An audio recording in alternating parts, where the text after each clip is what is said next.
friends? How's it going? Welcome, welcome, welcome. What's good? What's right? What's positive in your lives? It's a little humid in here. My hair's not drying, but that's how it goes. We'll deal with that for sure. Friends, it is the first day of teaching of the semester. This afternoon, somehow Professor Resorti will return to himself and say words of greeting and engagement and hope and so on, and I'm pretty excited for it, honestly.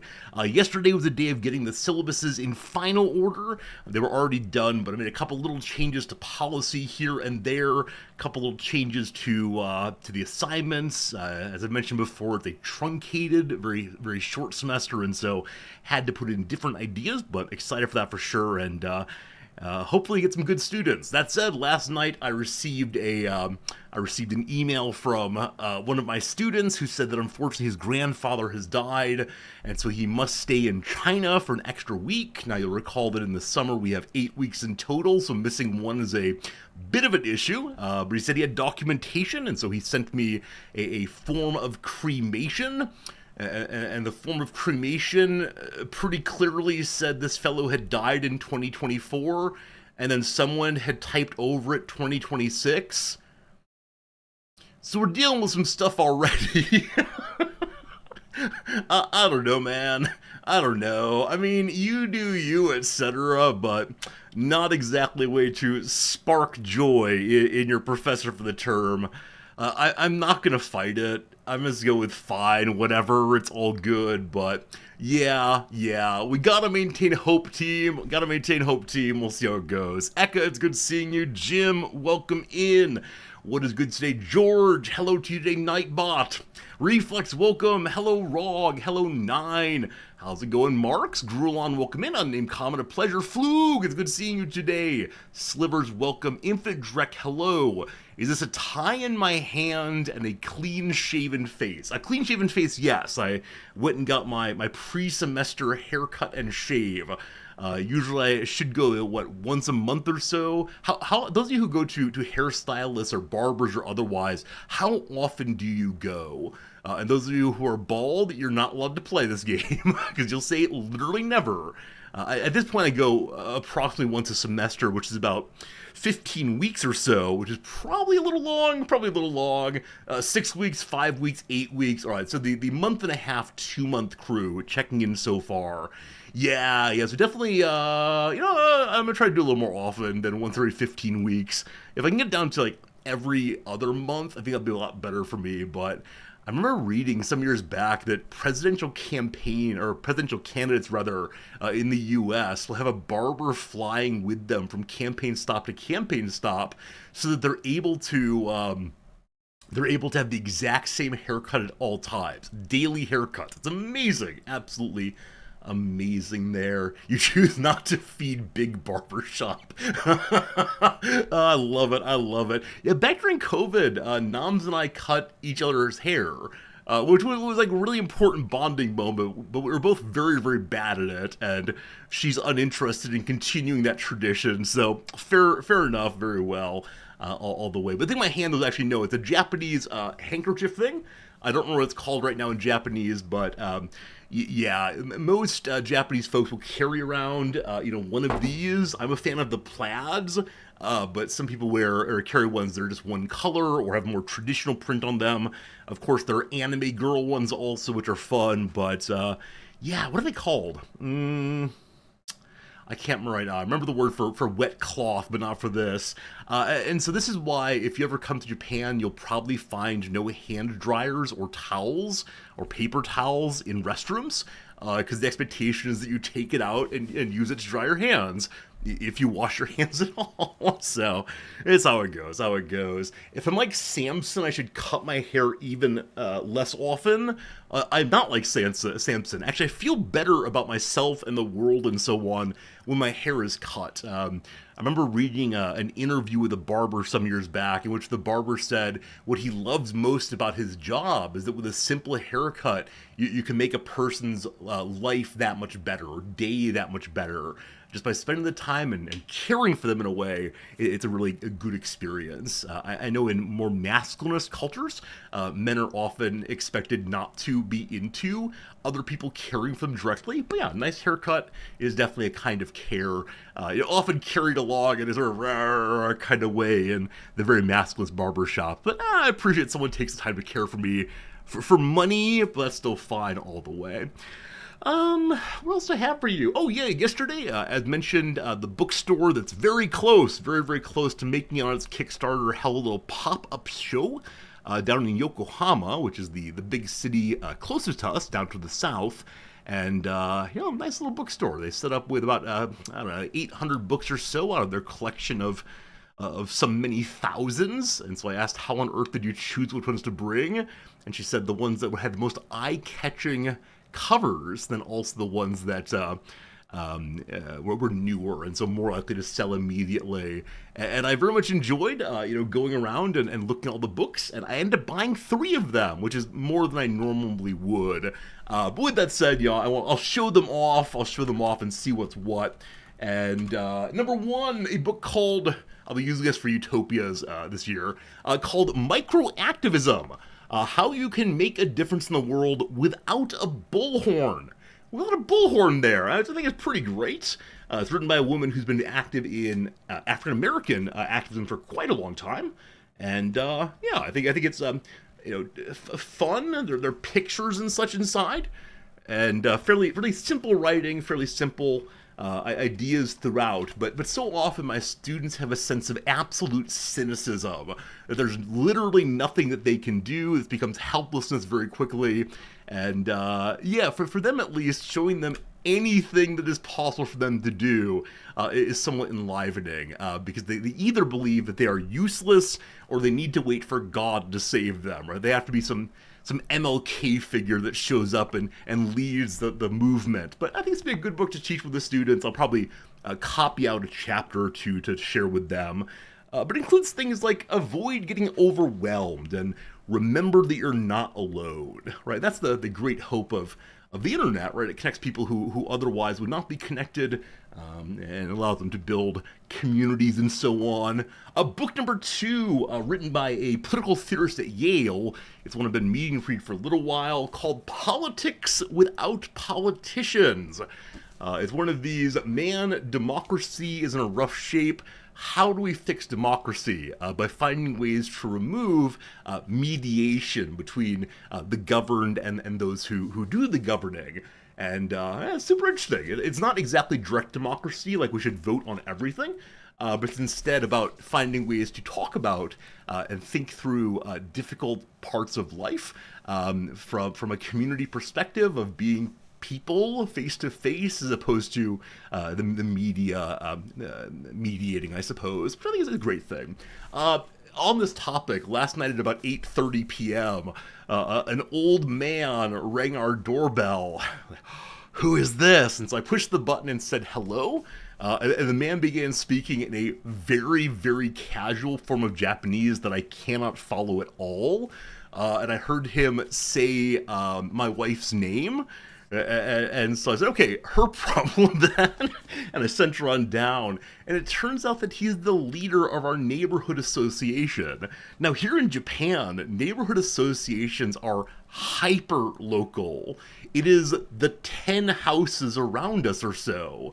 And it is definitely a fascinating little place, where the primary concern we have is ensuring that the trash collection area is in good order. Recently, the green netting that goes over it has developed a hole. And the kindly old man has knitted it up, but it's fallen apart again. So he needs to buy a new green cover for the trash area. So that's number 1. Number 2 is, as I've mentioned before, every neighborhood in Tokyo has a firefighting station. It's a little pole with a hose that you can use to begin fighting fires before they break out too much. And so that has to be checked once a year. And so it's like a hyper local neighborhood association that are based on those two things primarily. And then, if disaster strikes, we are the first responders to each other's needs. Before the police or firefighters or rescue group come. And so he explained all this to my wife and then asked for our dues. Our dues of the ridiculously high amount of 1,200 yen for the year. I think that's like $7. Because when he started, I was like, oh man, so I know about neighborhood associations in the US, and often their dues are quite a bit more money, in part because they cover things like, repairs, things like snow clearance and so on. But yeah, like $7 or so leads to the garbage area being kept well, and what I like most of all, of course, this encourages a kind of neighborliness. Now, it's neighborliness that's mediated through an organization, as opposed to being a neighborhood group based on friendship in the first place, I guess. But hey, I'll take it. Hey, I'll take it absolutely. Is the rhino with the hard hat still the mascot of public safety in Tokyo? I believe so. That said, I'm very disappointed to report to you that the Suica penguin, the penguin that has long been the mascot of Tokyo Mass Transit, is being retired. As I understand the story, the mass transit company didn't actually register their penguin as being a trademark or whatever of the corporation, and so it's entered the public domain and is now being used by lots of people. So a new mascot's coming soon, but no more Suica penguin. I hope that my transit card still works, and so I will have the Suica penguin with me on my card forever. We'll see. Oddblue, it's good seeing you. Gary, hello. I mean, no worries. Good seeing you. Hope things are okay for you, but welcome in, Gary. Good call. It is indeed Memorial Day in the United States. Most important Memorial Day. Notice, of course, is the sacrificing of the penguin who's retiring. No, more sincerely, Memorial Day is an important day to think and to remember and to consider and all that good stuff. So consider me doing all of those things throughout the day. And those of you who have time to get together with friends and family, I hope it goes well and relaxing and all that. But take a moment to consider the people, military and otherwise, who have made the world what it is today through their sacrifices. There you go. Hello, Chosen Sportsful. Watermelon penguin. Wait, why watermelon penguin? Oh, because Suica. The word Suica means watermelon. You know Japanese better than I do. It's true, it's true. Hello, Putsaru. What's good? How was Olden era last stream? I really enjoyed Heroes of Might and Magic Olden era last stream. We'll probably play it a bit more today. I want to finish out the tutorial at least, and then play a bit of the opening campaign. That said, I will probably end stream a little early today because it is the first day of... Excuse me. This cough is still going. It's first day of the semester, so I've got to get some things done on campus, including something that I will need your assistance with, friends. As you know, I'm becoming a full-time professor. The switchover happens in June into July. And so, as a full-time professor, I will be getting an office. Now, here in Japan, we don't have much space. So it's not a proper office, with walls and a door and so on. You might call it a cubicle, but it's a little bit bigger and more enclosed than that. So we have to decide together, I mean, not entirely together, but somewhat together, what I should put inside of my office when I get it. So I will take pictures a month or so from now. I will bring them before you. We will discuss this and that. Dogs, exactly. I'm very excited to have my own desk. Because right now I carry everything back and forth to school every day. All of my books, all the papers, all of the absolutely everything. And so I think it might be a fine idea to have a desk where I can leave some stuff. I have a bookshelf probably where I can leave some of my research materials. Resorty business cards. I will not be using the Resorty business cards, but as a full-timer, I will now have university business cards. As some of you know, business card exchange is such an integral part of Japanese business and quasi-business culture. And every single time I meet someone who's even relatively Japanese, they will bring out their business card and want to do the bowing exchange. And I always have to announce that I do not have a business card because I'm not a real person. So it's always a little awkward indeed, but I'll have one soon, and that will be good for sure, for sure. I need plants, I need a Lego set of an orange cat, maybe even bring Fritz. I think I'll probably take a picture of Cat Fritz and put him on the wall. I bought some student art recently. I will also put that on the wall probably. But yeah, I'm not someone who normally decorates anything. Like on my desk right now, I have the pile of books I use to put the monitor up at eye level. I have a small collection of well-organized magic cards, of course. I have some trash over there, and I have a pen holster cup that is primarily, it's actually primarily not pens. There's one pen here, which is the one that says, this pen stolen from Stone's Beverage Center. Number two, I have this item, which we were given at a glamping site, which you use to blow air onto a fire to help get it started. That's one there. And then lastly in the bucket, like the third and only thing in there, is one of these pointer things, which I have never used in a classroom, and I have only to delight you all occasionally with the pointing at this and that, though I've not used it for a very, very long time. I've had the pen for ages. I've shown on stream before. I wouldn't doubt it. I think it's only in this cup still, because it doesn't work anymore. I think there were other pens and pencils here previously, but I have the problem of like taking a pen, using it, and then putting it here, and then wandering off with it, and leaving it elsewhere. And that's like really all that's on my desk here. So it's not clear to me that I know how to decorate, but you all will help me. That will be good for sure. George actually has an orange cat Lego set. I thought you were just joking about that.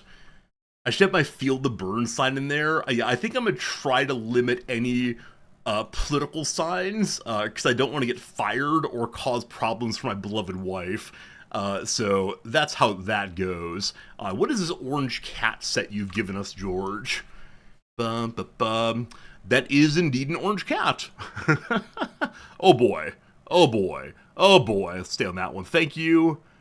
Oh boy. Oh boy.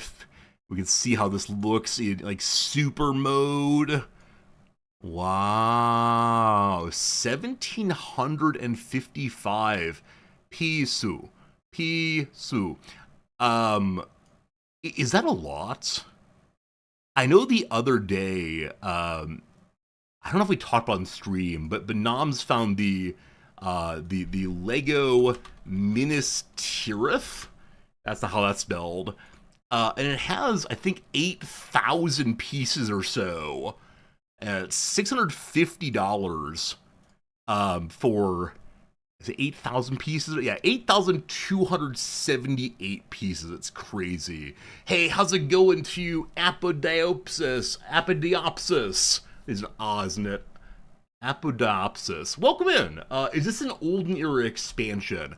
So I actually do not know what this game is. It's a newer release that follows the same kind of play style, I believe. Apodiopsis. Alright. I like learning words. The is probably an alpha privative, but past that, what do you mean? I can't spell. The act of mentally undressing someone?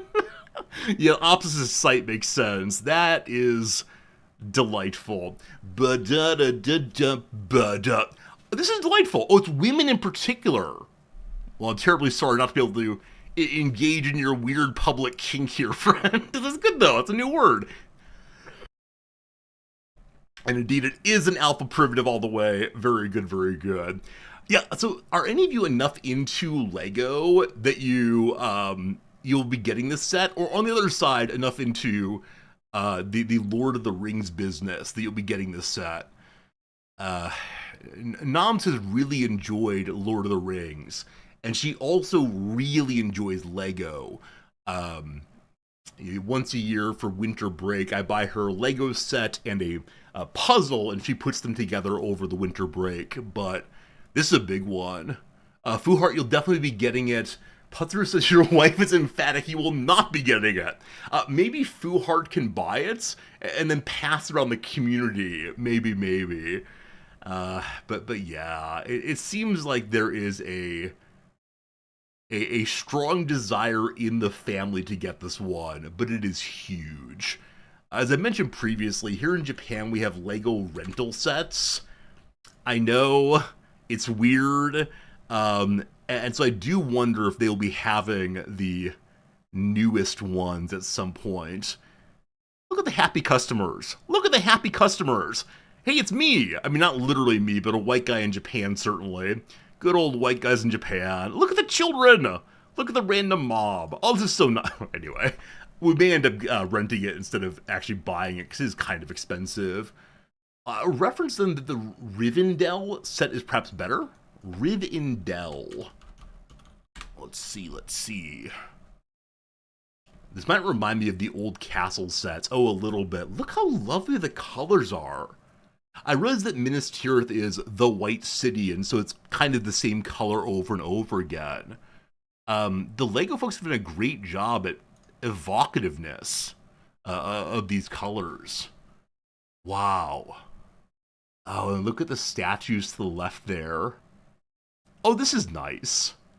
This is nice. Dustin Boruto, yeah, I saw the big old evil tower, but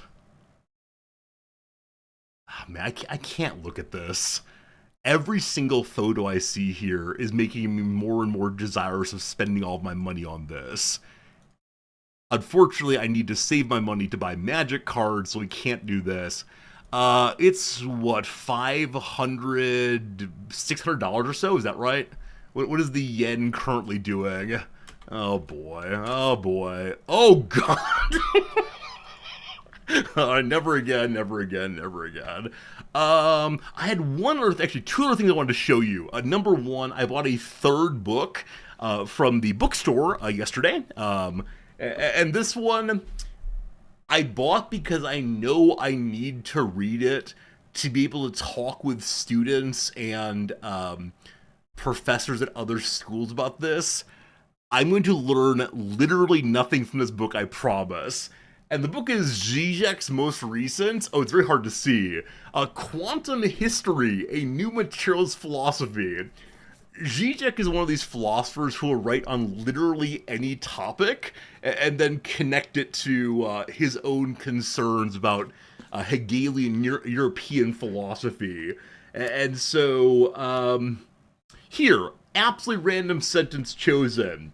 So I think Lacan ultimately doesn't claim that the Kantian categorical imperative is sustained by a Sadian superego injunction to enjoy, what happens in an authentic ethical act is another disidentification, a disidentification between the moral law and the superego. There you go, team, there you go. The Sadian reference there is to the Marquis de Sade. There's a tradition in European thought that says, deep inside of us is a desire to be cruel, to harm others, to show our supremacy. In the case of Sade, to have sexual pleasure. But it is the case that when we connect to the moral law, we limit this instead. There you go. What does it have to do with the title? I don't know. I would need to read it. Maybe that chapter connects some idea with another. But yeah, if you've ever read a Zizek book, it goes that way. It tends to begin from a central idea. For example, Zizek's most recent book before that was his book on Christianity. Christian Atheism, How to Be a Real Materialist. Yeah, we'll take it. Anyway, 3 books, excited to read them over the coming weeks and months. The little paper on workplace democracy is coming along very nicely, and so I'm in a good spot. Let's go and do the word of the day, team. Word of the day, here we go. Onus, a fine word. used metaphorically more often than not. Here we go. Onus is a formal word typically used to refer to a responsibility, obligation, or burden. It's usually preceded by the word the or the. Management has made it clear that the onus is on employees to ask for further training if they don't understand new procedures. The bosses will not bring forward the ideas. I want entrepreneurial behavior from those workers there. All right. Did you know? Here we go. Understanding the etymology of onus shouldn't be a burden. It's as simple as knowing that English borrowed the word, spelling, meaning, and all, from Latin in the 17th century. Onus is also a distant relative of the Sanskrit word anas, meaning cart, as in a wheeled wagon or vehicle that carries a burden. English isn't exactly loaded with words that come from Latin onus, but onerous, difficult and unpleasant to do or deal with, is one of them, which is fitting since in addition to being synonymous with burden, onus has also been used to refer to obligations and responsibilities that one may find annoying, taxing, disagreeable, or distasteful. There you go. Onus into onerous. And as always, we love the connections between Latin and Sanskrit. I don't know enough about this, but anytime we can find that kind of widely distant cultural engagement, feels good, man. Feels good. Brickid, you came in a bit ago. Welcome in. Hope you're doing well. Your boy C-Man, welcome in. Anybody else I'm missing hi to, I'm glad you're here with us today. Name that synonym. Fill in the blanks to complete a noun that's a synonym of onus as well as an adjective meaning necessary. Friends, I actually used this word when reading Zizek. A moment ago, this word was said on stream. And indeed, Radicus, the word is imperative. I used it in reference to Kantian categorical imperatives. There you go. Imperative. Not to be avoided or necessary. Sorry, not to be avoided or evaded, necessary. You must do this thing. In the case of Kant, you must do this thing to be a rational person. Rationality is the core of you. Don't you want to be rational? If you don't want to, you're a bad person. A defective person in some way. That's how it goes. Team, welcome to the daily trivia game. I don't know why, but the trivia game has popped up with the how to play again. If I've lost my stats somehow, I'm be kind of bummed. But let's see what happens. Good luck, team. Question number 1 for 3 points. The number 32 is retired by the Orlando Magic and the Miami Heat in honor of what legend? I think this might be Shaquille O'Neal. I know that Shaq played for both of those, but I have no idea past that. And Shaq is one of the few basketball players I know. Do we try to go for his full name? Is it a U then? Shaquille. No, Shaquille. We good? Hey, there you go. There you go. Shaquille O'Neal. Very good, very good. 3 points. Let's see how that goes past here. Consumer stuff, 3 points. Harrods had to give terrified customers brandy in 1898 when they opened England's first version of what device? I wonder if like a Ferris wheel. When was the Ferris wheel invented? It might be the Ferris wheel. I was thinking initially that, when people first rode trains, they were horrified that it was going so fast. I think it might, and another Ferris wheel is British. Let's see. Oh, boo! Aptly enough, Charles Seeberger teamed up with the Otis Elevator Company to develop what mode of conveyance? Is it an escalator? It might be an escalator. If it's actually an elevator, I'd be pretty bummed. Escalator. Hey, there you go. There you go indeed. The lift, the elevator. Alright. When did the Ferris wheel come out? And again, wasn't it English? Let's see. Ferris wheels came into being in 1893 So not so far away. The man's name, though, is George Washington Gale Ferris, probably an American. And indeed came from Galesburg, Illinois. Hey, I've been there before. Absolutely crazy here. Absolutely crazy, the naming of people George Washington. I love it. I love it. There you go. There you go. But 1893, should have recalled that one. Nonetheless, 2 points, I'll take it. His company was based in Pittsburgh. All right, look here, Drac. Look here, you. Gary, no problem at all. Social sciences for 3 points. The most famous king to be killed in a joust was the very unlucky Who II of France. Alright, CK3 players, you must know this one. Is it an Henri? I actually have no idea. I don't think it's a Louis, but it may be. I'm gonna go with Henry II and see. Wow. Wow. I like it. I like it. Feeling pretty good today. Pin cushion. I mean, with the unlucky word here, I worried it'd be an Aethelred. Yeah. Aethelred the unlucky, is that right? Yeah. Oh, unready. Sorry, he's the unready, not the unlucky. I know nothing about him except for the name. And then he has a pretty cool sword there. I would definitely wield a green sword. That's pretty great. Hello to you, Molly Dowdswell. Moralized Forever is an incompetent, ill-advised monarch by his epitaph. Ethelred II has been viewed unfavorably by history. Huh. Huh. Sorry, buddy. Sorry that we think ill of you, lo these many years later. Question number 4. Good luck, everybody. Science and nature.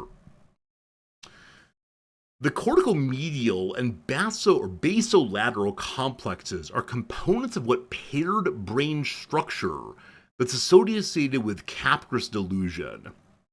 Welcome to things I definitely do not know.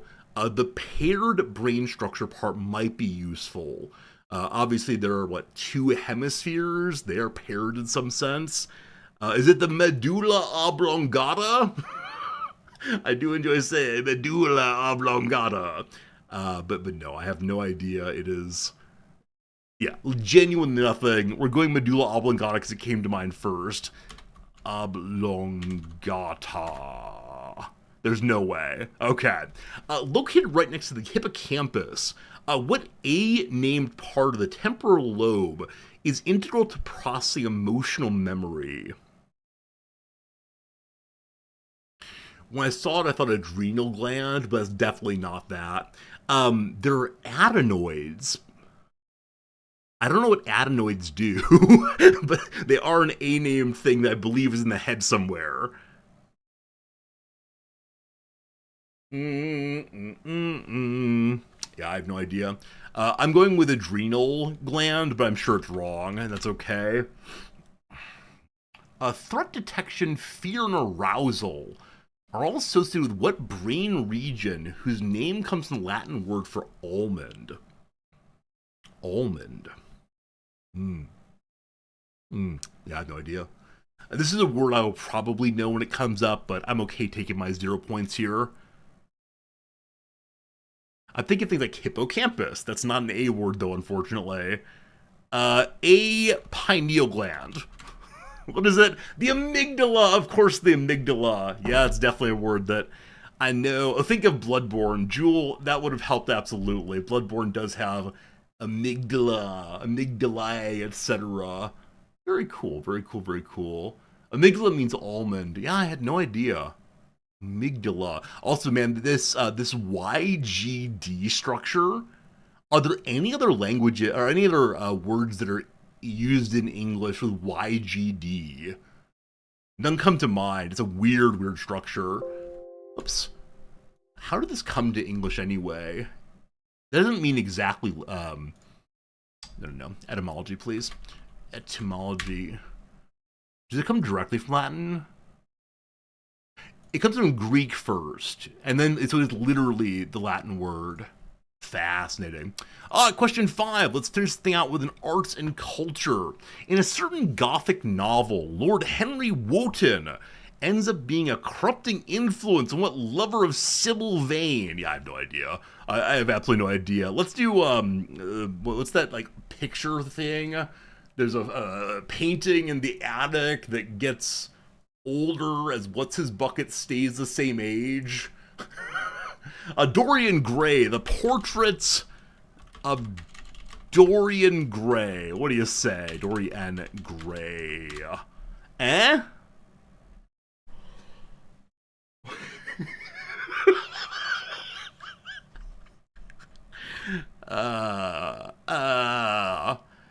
I got this one entirely off of Gothic Novel.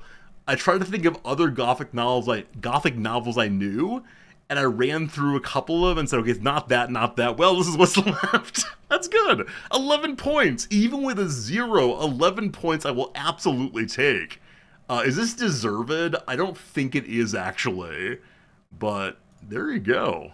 There you go, there you go. 11 points overall for me. How'd folks do in general today? Generally an 8.5 day, so easier than some. How people doing the amygdala one? Yeah, once I got the A letter, yeah, I got stuck by adrenal gland and adenoids. Where are the adenoids? Adenosis. Oh, is this a potential cause of snoring? Lymphoid tissue at the high end of the nasal passage. Man, it's real weird in there. I think that most of us just think of our head as being this giant block here, like a Lego head. That little thing just pops on. But man, it gets real weird in there real fast. Like, why does the eustachian tube exist? What is the eustachian tube for other than getting plugged up? I suspect it's the case that it dumps things into our garbage pit here. I don't know. It's for equalizing pressure. Okay. It is draining out your goo. It is dumping things in the sewer indeed. Let's not look at that anymore. It's beginning to upset me. They said the amygdala is paired. What does that mean exactly? Amygdala pair. Bum ba bum ba bum ba bum ba bum bum ba bum. Okay, so it is indeed amygdalae. There are 2 of them. Welcome to the MRI. Surprise green thing. So surprise green thing is what it is. And you can briefly see where it is in the body of the brain then. Man, MRIs are great. Except for the part where people in my field, cognitive science, philosophy of mind, will use it while people are talking about things and say, this is the anger part of the brain. Over here we have love, etc., etc. Not a big fan of that. All right. Shack, I'm guessing most people got in 1. Yep. Escalator, lots of people got in 2 also. Yeah, probably elevator was the first guess there. Henry was probably a hard one. I'm guessing a lot of people went with Louis, number 1, and then, yeah, Patrick Henry, number 2. And then Dorian Gray. How'd the nerds do today? And number 2 there, Knowing the Beautiful Part by Oscar Wilde. That'll do it. Thank you for being Jaros, thank you for being a friend, my friend. Hope things are good for you over in Greece, I think, which is amazing to consider. All right, very good, very good. We've learned things today. Now it is time to play a game of discovery, hope, and interest. I give you something to guess. Yeah, Contraption, I agree. I agree with you, not finding a YGD word easily. Any words you want to, dump them into YouTube or into Twitch, and we'll together discover what this thing is. Good luck, everybody. Mongolia, none of those. You're Greek but live in the US. I got close. Modern, there's 1 modern. How about the word of island? 5 islands. How about amygdala? That's spelled wrong. That's Amy's Gala. Amygdala, there are none of those. How about the word peanuts? No peanuts. Biology, we have no biologies today. City, there are none. America, not today. Man, hard start today for us. How about ancient? There's none of those. Throne, not a 1. Gotaland, not today, my friend. Daria, I don't know that word. None of those. Asia, we have none. Plant, there are none. Is it possible this one is broken? Capital, there are none. State, 1 state. Good start, good start. How about the word mathematics? There's none of those. The sea, No C's. 9, we have 10 nines. North, there's only 1 right now. Air, there are none. How about the word atom? No atoms. Good job getting up an atom, but no geology. The word species, none of those. Space, 14 spaces, well done.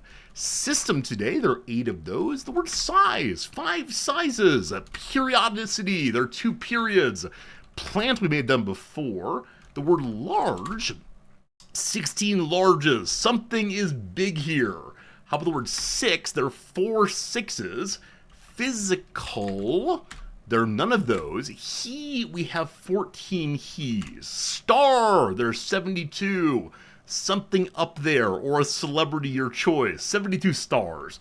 Diameter, there's 7 diameters. Asteroid, we have none of those, unfortunately. The moon, only 1, so that's no moon. Period, we did before. Solar, 9 solar things. Building, there are none. The neutron, 3 neutrons. How about an orbit? 5 of those. Is it a celestial thing? It's not. The word orbit we just did. Meteor, none of those actually. Hertz sprung. Hertz sprung. Oh, after this, I have something German to show you all. Remind me, German thing. System we did a moment ago. The word vortex, possibly. None of those. Galaxy, 188 galaxies. George, well done. Well done indeed. Mass, 26 of those. Is it a nebula? 20 of those. Satellite, there's 13. Proxima, none of those. Dwarf, maybe? 4 of those. And then a whole bunch of guesses of Andromeda. There you go, team. Big win, big win. Andromeda Galaxy. It's a barred spiral galaxy and is the nearest major galaxy to the Milky Way. It was originally named the Andromeda Nebula and is cataloged as Messier 31, M31, and NGC 224. Andromeda has a D subscript 25 isophotal diameter, or about 46.56 kiloparsecs, and is approximately 765 kiloparsecs from Earth. That's just around the corner, no problems. Contraption, thank you for the generous resub, 77 months, 2 lucky numbers in a row. Thanks for the resub, Contraption. A little bit more. The galaxy's name stems from the area of the Earth's sky in which it appears, the constellation of Andromeda, which itself is named after the princess who is the wife of Perseus in Greek mythology. Well, there you go. The Andromeda Galaxy, looking pretty cool. I always wonder with these satellite pictures, to what degree are they color corrected? I've seen some raw satellite pictures that are kind of lame looking, and they make them bright and beautiful. We go, ooh, ah, where they may not be quite as lovely to us as otherwise. All right, the German thing I want to share with you. One of the subreddits I follow with great regularity is handwriting. I find it so interesting. Uh-oh. One second. We good? Oh no. Where is it? Oh no. I didn't save the link, so it's possible. It's gotta be on the front page here somewhere. Oh, here we go. No, there we don't go. Oh no. It was like my boss's handwriting. Oh no. Maybe it's this week's top entry. I saw it this morning, but it's possible that Reddit pushed it to me as a little bit older item. Top of the week. Eh? Did someone delete it? Oh no. Oh no. It's like my boss's handwriting. Aha! Handwriting analysis. There we go. Friends, behold.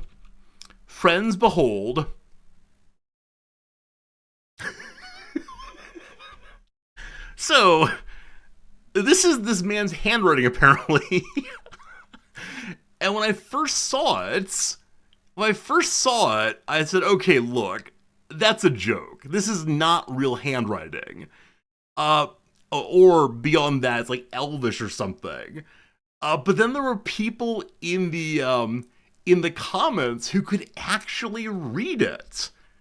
There are people who could actually read it and explained what it is. First, ha ha ha, jokes here, noises, noises. But then, come on, come on. Where is it? So there's like here we go. Suderlein Schrift, an archaic form of German handwriting popular before being banned by the Nazis. Apparently, old people who were around in the earliest part of last century may only be able to write in this script. And so if we continue down, there's an attempted translation of it into ordinary German. And then below you'll eventually find like a good job passing your accounting test is what the claim was here. And that's amazing to me. Because usually when it comes to things that are written in the Latin letters, I can follow it.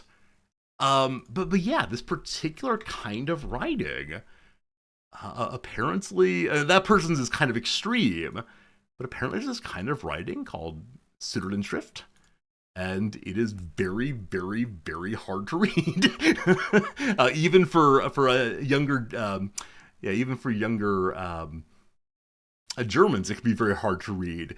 In the same way that my handwriting in cursive is very difficult for my students to read today, so I have to write in print always with them, which is fine, I don't mind. But the movement from here, where you can kind of follow what's happening, to here is a little ridiculous. Anyway, there you go. Found this delightful. Many of you said it looks like a runic script or some, attempt to be very funny, but nope, it's just how the guy writes, which is truly amazing. I am always amazed by people's, different handwriting habits.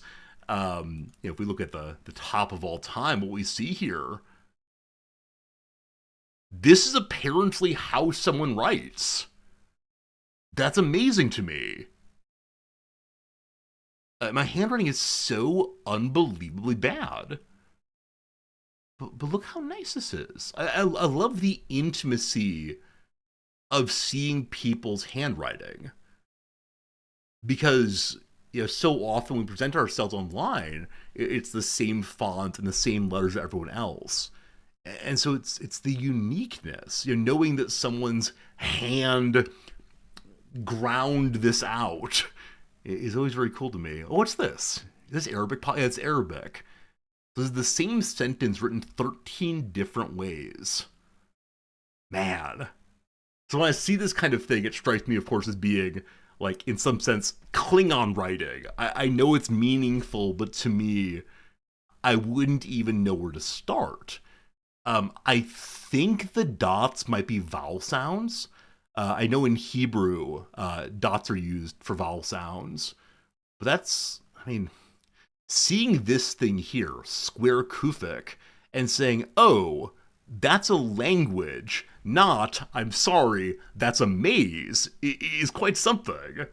Gosh.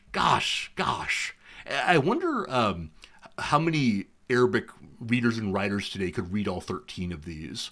I know I have one student in my class this term from, I don't recall where right now, but I know he's a native Arabic speaker and reader and writer. I'm not going to ask him today to read all of these for me, but later in the term I might see which ones he can do.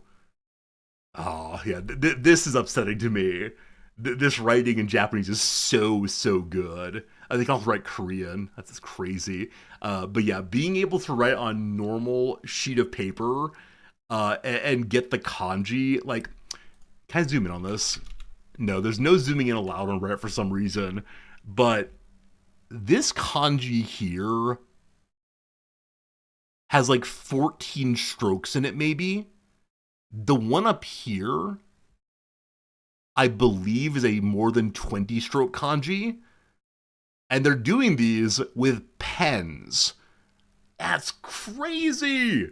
That's crazy. Anyway, I know we need to move on to video games, but this is amazing. I think that would do it, Eka, probably. I have essential tremor. It's progressive. My handwriting used to be beautiful. I was an artist. The longer I write, the worse my tremor gets. This is as good as it's gonna get. Yeah. Anyway, I could spend absolutely all day reading different people's handwriting, even if it's bad. But look how beautiful this is. I'm so envious. Also, the word Twitch is here. A little bit of brand advertising awareness there. No, this person has some mental problems. I'm sorry to say, this is apparently abstract algebra notes. I am totally down with people taking notes in class. In fact, it's essential. But why would you do it this way? Wait. Staircase to infinity in Minecraft? Is some professor using Minecraft as an example? Oh boy. I mean, if the student does well. Oh, I love this. I love this formula here. SN equals some complicated. That might be, I have to look it up a little later. That's great. Anyway, enough about that nonsense. Friends, it is time to play the most exciting game on Twitch. And then we'll get to our Heroes of Might and Magic, I promise. Most exciting game on Twitch, though, called the Rizdactyl, in which you go ahead and submit various Wikipedia pages for us as a group to guess using the link that George put in chat just recently. There are 525 of them in the queue right now. Let me go ahead and draw a random one. This is very funny, but it's too obscure, I believe. This is Cow Tools. I'm guessing someone could have possibly gotten it, but it's a very challenging piece if you don't know it. It's a Far Side cartoon from long ago. As you can see there, it is a cow with cow tools. That is the entire joke. This is in some measure the most debated of all Far Side cartoons, because usually there's a deeper joke going on, something that's actually funny, but Gary Larson just thought it'd be funny to have a cow with some tools. Cow tools. So probably a little bit too difficult for the class right now. Let's go ahead and do another random one. This is interesting. This is very interesting.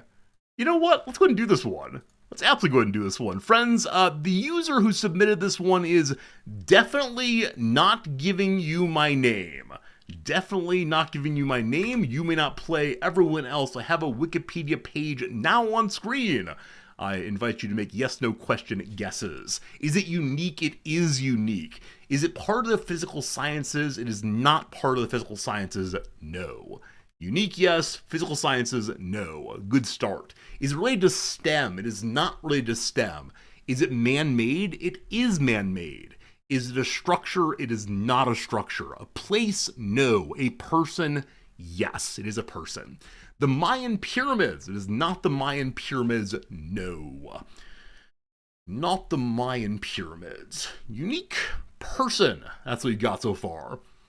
But can you imagine for the Mayan pyramids? Amazing. Are they dead? They are dead. Is it a man? It is a man. Are they fictional? They're not. Are they European? They are. Are they American? They are not. Are they still alive? They are not. Are they European? They are. There you go. Answered all the questions. Boom. Boom. Give me more. Is it Columbus? Is not Columbus? No. Are they British? They are not British. No. Were they a writer? They were a writer. Yeah, absolutely. Were they an explorer? They were not an explorer. Were they still alive after 2000? No. Are they a philosopher? Are they German? No. Did they die in the 20th century? No. Did he primarily write fiction? Yes. Was he from a country that was an Axis power? No. Were they still alive after the 15th century? Yes. Are they English? They are not English. No. No. What's left? What's left? Is it Erasmus? Good question, but no, it's not Erasmus. Are they French? They are French. Absolutely. Yeah. French, not Vichy French, but French indeed. Is it Montaigne? It is not Montaigne, no. Voltaire? It is not Voltaire, no. Fine guesses, though. Alexandre Dumas? It is not Dumas, no.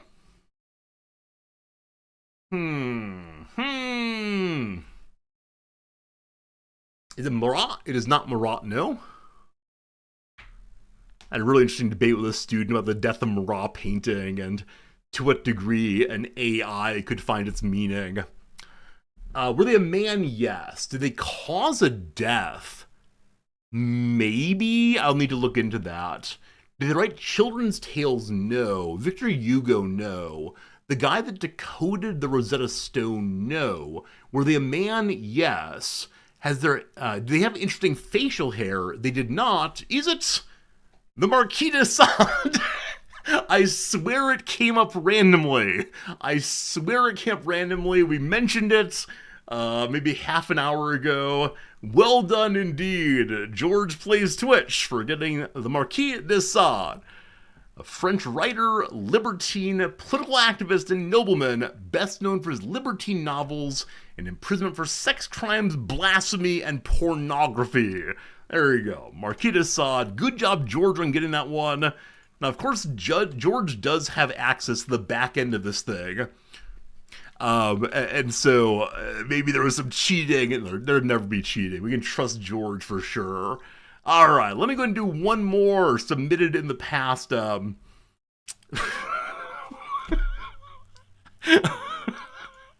I know what this is, but we're not doing it today.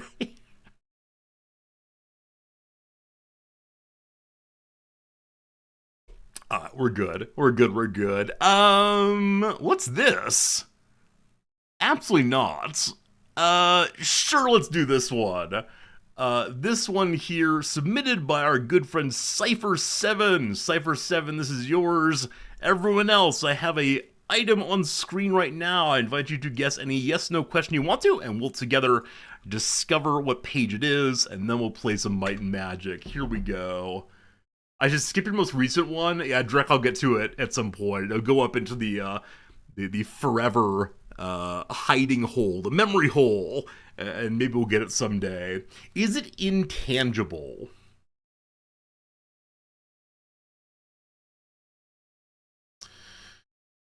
Yes, it is intangible. Is it man-made? Yes, it is man-made. Is it a person? It is not a person. Is it a place? It is not a place, no. You will recall the long hesitation on is it intangible. It is not tangible, but. Is it a formula? No. A sound? No. An event? No.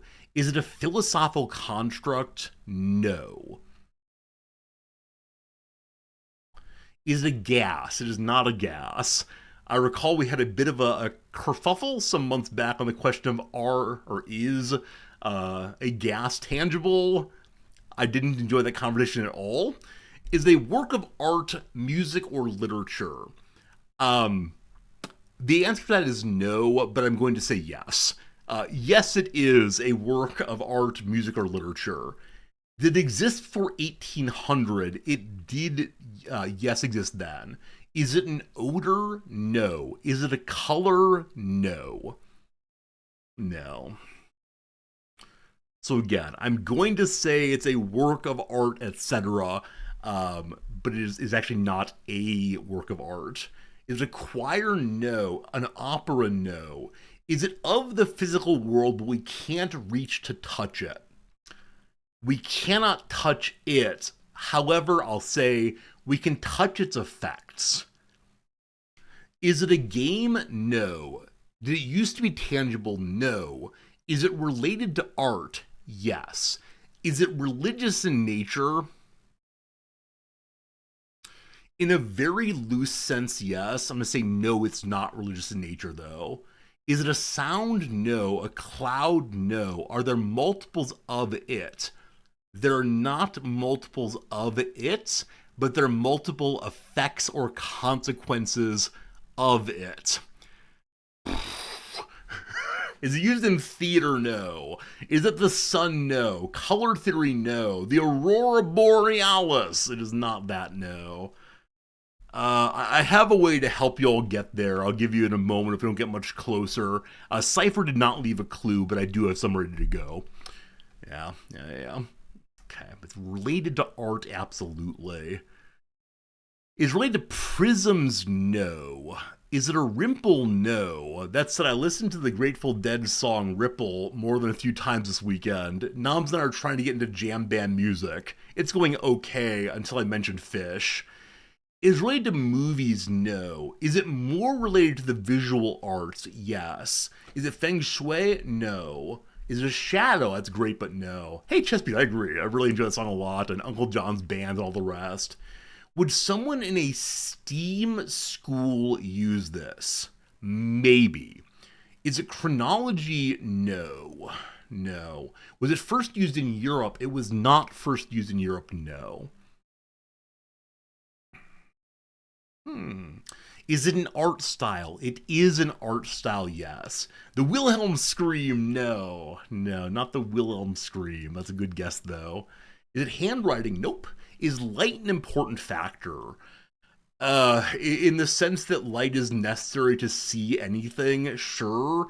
Past that, not so much. Is it American? No. Does it relate to architecture? No. Projection? No. Yeah, but definitely an art style is good. Does it involve masks? No. Impressionism? No. Cubism? No. Something like central perspective? No. Alfresco sounds delicious, but no. Is it associated with visual arts? Yes, it is associated with visual arts, but not exclusively visual arts. Did the Greeks know of it? No. No, it's not a Greek thing. Architecture? Nope. Does it involve reusing materials? Yeah. Is European? No. Is it using a vacuum cleaner as a musical instrument? It is not, but sign me up for any Peter Shickley you got. Absolutely. Yeah, not American, not European. Is it upcycling? No, but it's funny. Is it expressionism? No. Festival? No. Is it arabesque? No. Is it a mosaic? No. Used before the 19th century? Yes. The practice of repairing something. Dogberry, it is a practice of repairing something, yes. Yes.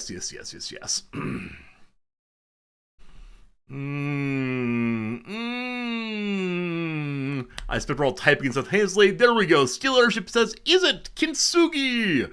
Kintsugi, there you go. It is in both the physical, ceramic, and visual arts all at once. It is the taking of a broken piece of pottery, repairing it with pieces of gold, or at least the gold color, and then using it or looking at it afterwards. There you go, your own special kintsugi. It is the case now that a lot of places will sell things that have been pre-kintsugi'd. I don't quite know how this works. I don't want to say that they make a brand new piece and then break it simply to put it back together. But there you go. It's not exactly religious. It relates to Shintoism a little bit, but that is not the primary concern by any means. Arid Mithrin, thank you for the ongoing subscription, my friend. Very merry stream to you also, Arid Mithrin. Hope things are good for you over in, hopefully the US again. I think you're at home these days. But there you go. A classmate broke your clay mug back in high school. You have tried kintsugi. Yeah, it's one of these Japanese, Chinese and Japanese cultural arts that I think are relatively well known outside the country. It is something. It is something. Anyway, friends, it's time for us to get away from that and move in the direction of today's game, namely the Heroes of Might and Magic, Olden Era. Let me quickly go ahead and give the points on the win there to Steel Airship. Congratulations. Thank you for playing the game today. Let's go and get ourselves into our Heroes by Magic. We're finishing up our tutorial playthrough. We're in the final moments before the big fight, and I cannot wait to see how exactly that goes. So let's go ahead and load.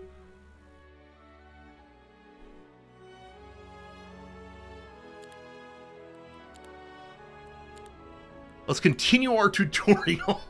Took a minute to find it, but there it is. Before we get into the game, I'm gonna go ahead and run our an hour ad break. It's supposed to come in about 20 minutes or so. Let's go ahead and run it now so we have an hour of uninterrupted play. I'll also run and get myself some coffee, of course, and maybe on the way I'll smash my glass so I'm able to make it into kintsugi, beautiful for us all. Enjoy looking at my heroic leader there. His name is John Johnson. What a strange name, but BRB in one moment. Thanks so much. See you in a second.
Hello there. Hope things are good for you all. I apologize for being gone for a little bit. Geek Town, it's good seeing you. Welcome in. If I missed you, I apologize. Good to see you all for sure. What do I have to say? Oh, in the next hour or so, I'm going to have to run to the door. Our meal prep folks are delivering our food in a bit, and if I miss those and they're not in the fridge, they will go bad, and then I'll be sad. And what will I eat for a whole week? It'd be terrible. Okay. So as you see at the top left there, we have one and only one mission, and that mission is to defeat the enemy.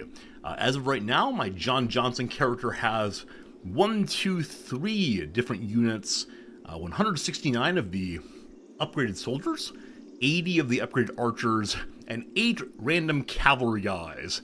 Hooray! Apparently this can be turned into a new city. We need to build ourselves up here and get ready ahead of going to the final fight at Schadenberg, which reminds me of the names of the awful poor cities destroyed by Arthas in Warcraft. Warcraft, right? World of War. Yeah, there we go.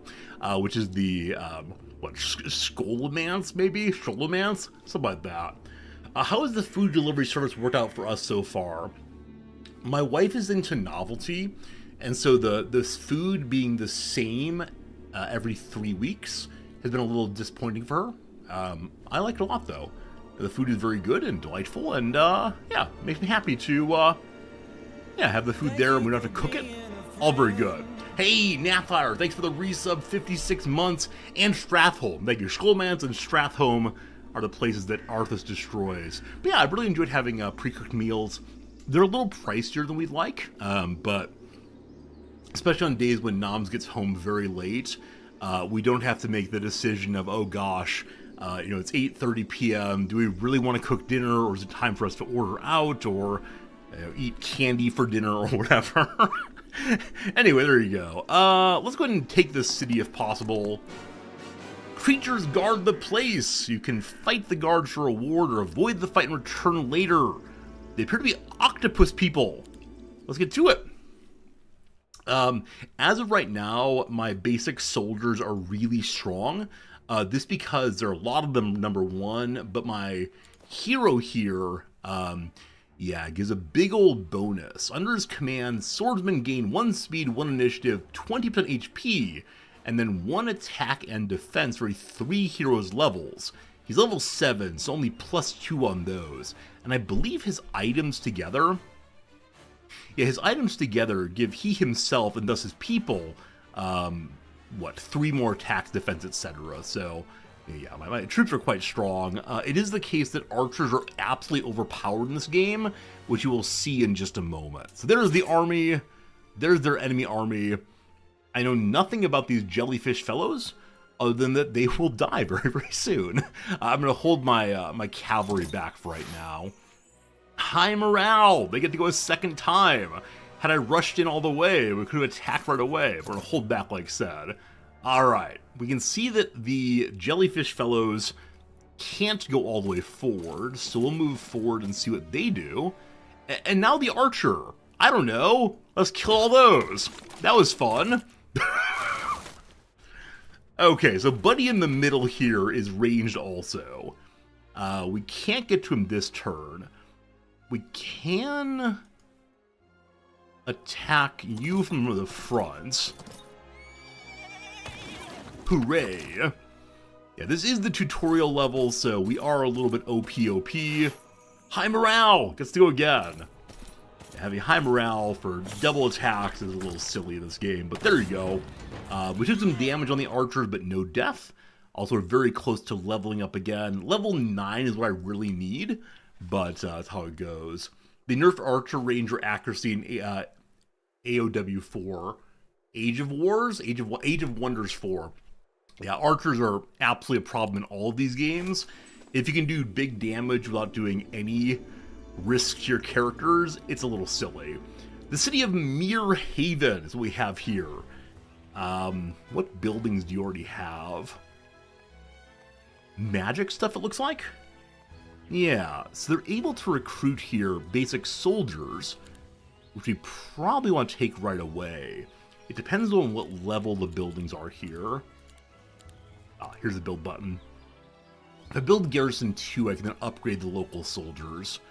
So I will go ahead and do that. And then with that having been built, we can go and recruit the basic soldiers at a higher level. Cool. I can't afford them all right now. Where's my pile of money? I have 20 gold right now. It's not very much indeed, but we'll continue building up that as time goes by. Our leader here can still ride over and grab some monies. Either monies or experience. We're pulling in, I can't see. I think we're pulling in a few thousand each round.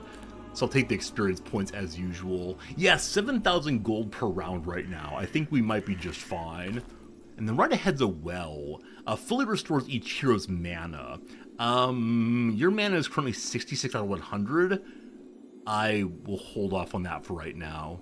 And we'll fight here next turn, I believe. Oh, or right now. The enemy is fleeing. There are 44 of them. I will destroy them anyway. That's so sad. Like, I feel a little bad about destroying enemies that are running from me, but they are indeed, what's the word for it? Weak and pitiful. Well, I am strong and mighty. It is the job of the powerful to destroy the weak. What's fun is that my archers get to attack twice in a row, even at non-high morale. Alright, almost leveled up. A little more gold to get next turn, and a magic wheel increases the hero's spell power by 1. That can be used by all of one's characters. Speaking of other characters, here is Leah the Untethered One. Her primary role is big magic person. I haven't used her very effectively yet, because I'm not sure what kind of characters go well with her. Other than, I don't know, maybe magic people. And one could pick up magic people over here, but for right now, no. Alright, looks like all of the buildings that give bonuses have already been visited this turn, so not too much to do. I guess my only thought is this building here helps us pick up alchemical dust, which is needed for creating upgrades of various sorts. So I'm going to leave her here for now to do the alchemical work if needed in the future. So that's your turn. And then lastly, Kestrel. Kestrel gives a bonus to archers, which has been very, very neat. So we're going to move her forward. Is there a good alignment bonus for letting enemies flee? I do not know. That's an absolutely fine question. If anyone knows, is there a bonus letting enemies flee? I'd be happy to know that myself. Okay, we call that our turn. Happy new turn. In the tutorial, the enemy does not move at all, so one's able just to move from moment to moment. And yeah, I believe it's the case as Dragon Utopia is entirely inaccessible. There only to let the player enjoy seeing dragons fly about. But we'll see. Okay, you go grab money for us.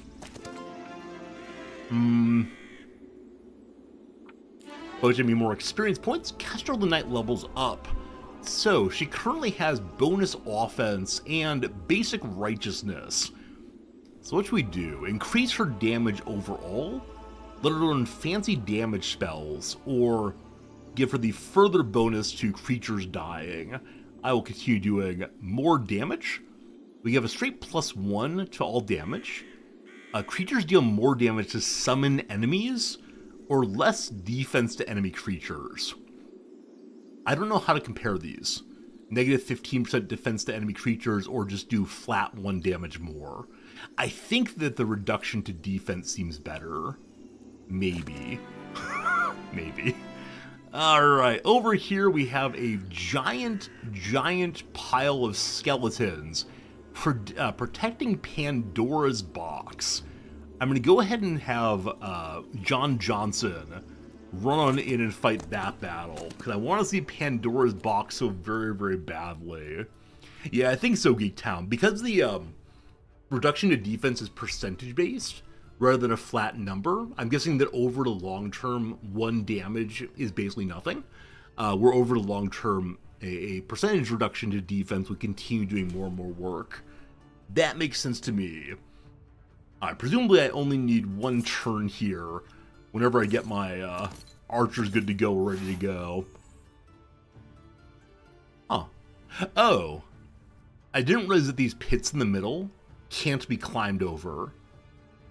I wonder if I put my archers there if they'd be safe, or if this kind of enemy can attack to distance. Okay, forward. High morale again. Archers, do your thing. Cool, good start. Do it again. Cool. Alright, forward they come. I'm looking forward to finishing the tutorial and moving on to a fuller campaign and see how it goes, but... what is in Pandora's box gives an unpredictable but great reward. Could that be great bad? Like a tremendous amount of negative? Let's find out. You received an incredible reward. 14,000... Is that experience points? It is. Wow. +4 to all tier 1 creature growth in your cities. So this is how fast characters repopulate one's garrisons. Tier 5 arcane spells, or you can see a little farther away. I'll take a bonus to scouting, sure, why not? The sight radius increases by another if you know luck, which we do not know, unfortunately. Familiar paths, more movement bonus. If you start the day in an area you control, the bonus is doubled if you know wisdom, we don't. Or terrain penalties reduced by 50%. None of these are helpful in our current playthrough, but I'll take that one anyway. We leveled up a second time, I believe, and we're almost up to another level. That's insane. That was so many experience points. More magic dealt. A chance for neutral squads to join our army for gold instead of fighting. Nah. Or more damage indeed. Archers do even more damage. Friendly creatures gain focus points in the attack, or friendly creatures gain 2 attack for each point of morale. So 5 plus 2 is 10. I will take Archer. Wait, another level? Wait, how many levels did I get just there? This is silly. So tactics, we can expand farther. Magic or more defense, clap, clap, clap. I'll take basic tactics increase. Okay, well that was kind of silly, but I'm going to let the enemy run and see what happens. They just disappear with no experience gain. The Pit of Glory allows heroes to upgrade creatures for gold. Okay, so instead of having to build up your city to upgrade creatures, you can just do it here, I think. Right now I don't know how to upgrade my cavalry at home. Here they can become noble cavalry or sun spear cavalry. The nobles are higher damage, higher initiative. The sun spear are higher lots of other things. Y'all can charge. Increase speed and initiative of all friendly creatures, so everyone moves in faster, including non-horsemen. Sun Spear have anointed for attack. Whenever the creature gains a positive effect, his attack increases by 2 until the end of the battle. This stacks, presumably. In positive effects, though, our current knight is not really doing the buffing thing, but it could be good anyway, and they look pretty cool, so very good. More money next turn, thank you. Actually, you need to hit the well for restore mana.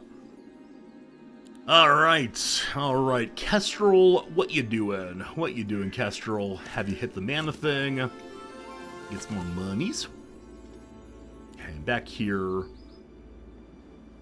1,100 money, we can't make much of anything, can we? Nah, no upgrades right now. I'm afraid. We can hire heroes, exchange resources, so buy and sell things in our city, or an artifact merchant. Oh, this is new. I missed this before. Artifact merchant. You can buy various items. You can sell things. The sell button's not available. I wonder if someone has to be in the city to sell. For 72,000 money, an item where global map spells are free. For 63,000, all unlearned sub-skills of logistics, battle magic, and wisdom are suddenly available to that character. Crown Supreme Magi, more knowledge. A better shield for defense. 1 defense, or a singing panpipe, part of the Inner Song set. When friendly creatures use abilities, their turn doesn't end. That's insanely cool. Probably we don't need those in the tutorial, but very cool to see that that's available in cities, where you can buy things and improve your troopers as you go. Alright. Maybe it's time for us to go ahead and have the final battle here in a moment. We're very close to our level up. There we go. The creatures take less damage, magic or basic, or even more damage. Endless expert offense. Less defense on the enemy also. That's pretty silly. Hello, Strauss. How's it going? That is a big old message. I'll go and read it, though. I'm a med student interested in psychiatry, with a huge interest in the philosophy of psychiatry, existentialism, morality, and human suffering. Since most psychiatry professors are useless, that's funny. Do you have any books or thinkers I'd recommend for these areas? So Viktor Frankl, Man's Search for Meaning, is very, very good to begin getting those issues up and going. Frankl, F-R-A-N-K-L. And then Erich Fromm, F-R-O-M-M, is very good on this also. They're both mid-20th century thinkers. They're both responding to the horrors of World War II. Frankl himself was in a concentration camp. Yeah, Fromm works from a post-Freudian perspective that still tries to use certain Freudian insights. But if you care about existentialism, suffering, psychiatry, psychology, those are good ones to go with. If you want to send me a message over on the Discord, I'll have a lot more to say. But yeah, Frankl and Fromm to get started. He's logotherapy, exactly, comment. Yeah. Yeah, there are a ton of other books that come to mind. It's funny to me that you called your professors useless. I'll take it. Alright, what is this thing? The Four Scholars Observatory. Permanently increase heroes' spell power, etc. for 2, or by 2 for 1,000 monies. Yeah, that is most especially for casters. We don't really need that on our Knight fellow here. Up this way, the Pauper Knight Order. Okay, here you can get attack or defense increase. So lots and lots of buffs in this thing. You're going to do it one time though. Alright, the final fight is against Tyrius, the enemy hero. They have a whole bunch of troops I've not seen before. We gotta believe in the army of Jack Johnson, John Johnson, etc. Ooh, new kind of battle. The City Siege is a special type of battle that's triggered when a hero attempts to capture a city that is defended by at least one creature. This type of battle differs from regular combat due to the increased size of the battlefield and the presence of defensive structures on the enemy's side, especially if they developed the city and built defensive walls. As an attacker, your goal is to destroy the defensive walls in order to reach the enemy creatures. A catapult can be used to destroy defensive structures. Friends, I don't have a catapult. As a defender, you have to repel blah blah blah. Okay. So there is a wall that appears to have some filth in front of it. I have no idea what we're going to do with no catapult. Hey, welcome, Stratus. I misread your name, Stratus, rather than Strauss. But yeah, happy to help in any way. I love sharing the limited knowledge I have with those of you who are here. Also, we do have a catapult. It's right there to the left. I missed that entirely. Where it came from, no one knows. Alright, here are my knights. Also, there's a catapult salvo button here. Deals 200 damage to a defensive structure. 100 plus 10% times hero's level minus 1. Level 11, etc. Can I do this in place of every character's turn, maybe? So you can only bombard the walls. You have to wait one turn cooldown. Or maybe one round cooldown, we'll see. I don't... If I attack this, do I just destroy the... Okay, you can't attack the wall. So you're going to hang out this turn, I believe. We could use magic. I have not looked into the magic portion of this game at all yet. There's old fireball. So fireball hits in an area that hits more than one character. So who needs to die first? Pikachu, I choose you.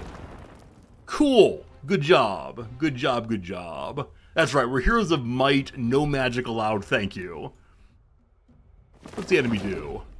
Okay, so the enemy hero cast some kind of armor on all of them. Got it. It is 1 full round per salvo. Night guy, I don't know, go there maybe. Glorious. Okay, so enemies can come out, though we can't go in. Luckily, I have a character called an archer. Lucky strike. That's a crit then. They have an archer also. They have 2 archers also. Oh boy. Oh boy, so people are dying. I can't take that. But their door is open now. Okay.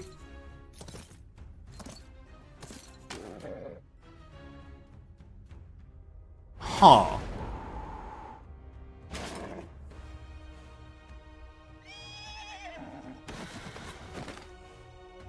I thought I attacked the enemy here.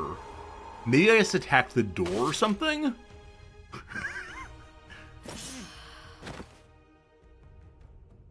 So counterattack is where it's at, obviously.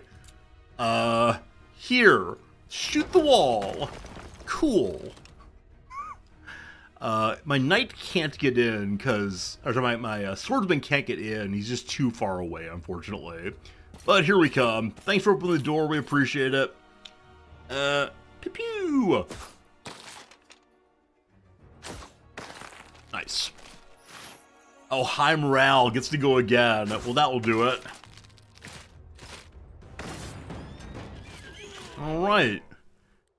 We defeat the big baddie, I believe. Victory for us. All right, there is the tutorial.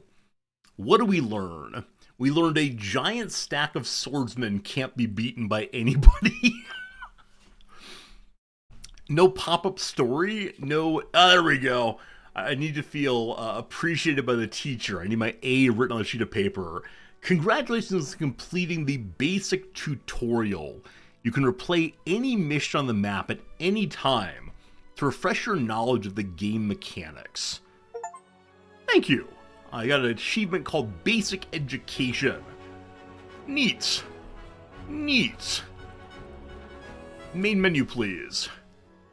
I didn't save the game. Well, that's not a problem. Alright, it is now time for us to actually factually try the campaign. And I've been told that there's not as much storyline as there will be after early access, but I want to see how this game goes when the enemy can actually do things. I am Riz, period.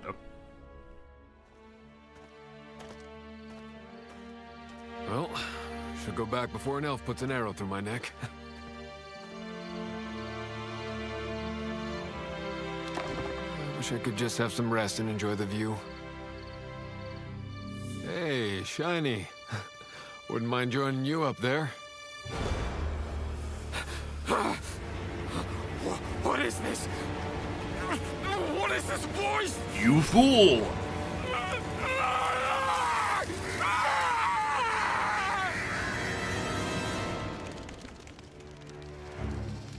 Someone's here.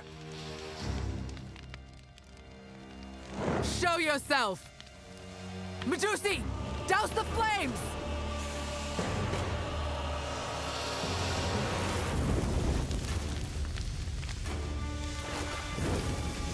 What? How? Watch out! We can't win if we look at them!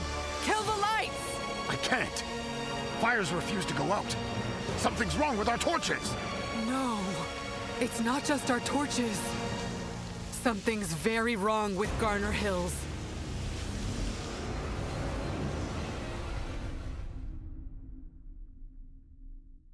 Well. Well. Something's terribly wrong in the village of Garner Hills. Okay, so the character to the left there is a dragon. So Queen Amalkia, Queen Amygdala says something is wrong in the state of Denmark. Indeed. That's what my spies have indicated. Or rather, what their silence has. I've lost contact with all of them in that region. And some pretty blood elf. Can't be trusted, those. But one informant made it out. Reports strangeness. Says the fires there, they don't burn out. Not even with water. They just keep burning. Endlessly. This demands investigation. Garner Hills lies beyond our jurisdiction. It falls under the Temple of the Sun's protectorate.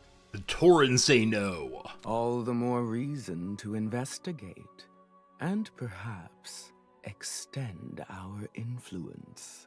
So the top left, I see these factions. I love that the one on the far right there is negative 666 relation. I think they might be the bad guys. I'll send a scout. I have just the man. Gunner. Good rider, long distances, no complaints, and young enough not to be spooked by a few cursed flames. I thought his name might be Gunnar, but it's Gunner. Am I Gunner? Hooray, I'm Gunner! Alright, the main mission. Turn the vibe down a little bit. Main mission. Trouble stirs in the village of Garner Hills. The triumvirate spies stationed there have gone silent, and rumors speak of an unending fire that burns up paws. Now, one of their young but promising agents, Gunner, has been sent to uncover the truth. Easy, normal, difficult, or expert. Let's try our normal difficulty. As you can see, it is indicated by a knight. Definitely, I'm going to do well with my knight placement here. So I guess the campaign will probably be the enemies are a little bit more stuck on rails than I'd like. I need to probably try like a free play or something with, with the attempt to see how the full game can go. Maybe even multiplayer. Should we do multiplayer, folks? A peasant guide with his pig. We stand at the edge, my lord. This be the place. I am no lord, just a mere scout. We're a very angry face there. Also, what do cows sound like? I am no lord, just a mere scout, commanded to confirm whether the rumors of an unstoppable fire in the village are true, or if they're all bull. Just simple folk, all your lords and ladies, makes things easier, don't it? But the rumors are true, the fire's been burning for days, laying waste to our homes. We tried both water and magic, but nothing just seems to work. Not even magic, you say? That's unusual. Alright, we guess one of three questions. Number one, could it be the Fey folk? They're elementalists and should be handy with fire, so the connection draws itself. Number two, are the necromancers raiding you again? Or number three, have you had disasters like this before? Well, trust the wisdom of the peasants. Has it happened before? We've had fires, but nothing like this. They say no common fire is cursed. And truth be told, my lord, we're not concerned with how it started or who's to blame, but we just want our homes and lives back to what they were. I'm afraid if it's been going on already for a while, you say, there's not much of an actual village to get back. Don't have a cow. Well, let's have a look around and see what we find. Alright, so Gunnar must survive, and then investigate to uncover the strange nature of the fire. So we have unlimited movement points as we begin. We have two groups with us. I'll make one group. And I don't know how to see what they are, but they appear to be additional cow people. Now, speaking of which, Gunnar's an overlord. My first time seeing one of those. Their special move is Mighty Axe. He can use Heroic Strike unlimited times per round. It deals 10 damage plus 5 more for every 6 hero levels. I wonder what the limitation on Mighty Axe then is. Do you have to have those focus points for it, or what exactly? He has basic triumvirate strength. So I'm guessing the triumvirate is that dragon, the Tauren, and the Blood Elf, maybe. Once per round, the hero can activate one of 3 stances in battle. The active stance grants the hero +2 to the stance's corresponding attribute. Does Gunnar actually fight on the map? If so, he's a very different hero than before. And then basic leadership gains morale. So morale plus you get to choose your stats for a turn. Got it. Here's a bonus defense. Hooray. I guess we'll head to the south first, do our exploring. Heading away from the road as always. What's this? It's a knight with a question mark. The Sun's Aegis. It says easy battle. How about a conversation? Halt! This territory is under lockdown by the governor's Sunspire. No one enters or leaves. Charming greeting. I've got my orders too. Straight from the Triumvirate. I'm here to scout and report on the delightful disaster you got brewing, not fight. Orders or not, the governor's decree stands. There is closed to all outsiders. Report that back to your Triumvirate. Templar, let's not waste time. You move your squad out of the way, we move on, we both forget this little chat ever happened. What do you say? I say the area's claw... Enough! If you insist on wasting my time, I'll clear the path myself. I didn't choose this fight. I thought we were gonna have to go to town and get some magic flute that would cause the creature to wake up and move out of the way. I thought we'd have to wait for Act 2 when the bridge is somehow repaired. Well, we might in fact be the bad guys. Hello, my friend. So, our buddies, the Bulls, what are you able to do? Fighting style Grand Slam. Hits the target and all creatures within 2 hexes behind it, dealing reduced damage to each of them. Does not spend focus charges. So you can Grand Slam once a turn, it looks like. However, it's only good against groups. Over here, we have what stance our hero uses. Minotaur stance is more hero's attack point. Dark Elf stance is defense. Dragon stance is more spell power. And then Heroic Strike, we do need to have a focus point to use. As of right now, we do not know magic at all. So that is that. The Knight can't attack this turn. So... I don't know if any stance matters for the moment. I'll put on defense, though, just for fun. Well, that's turn.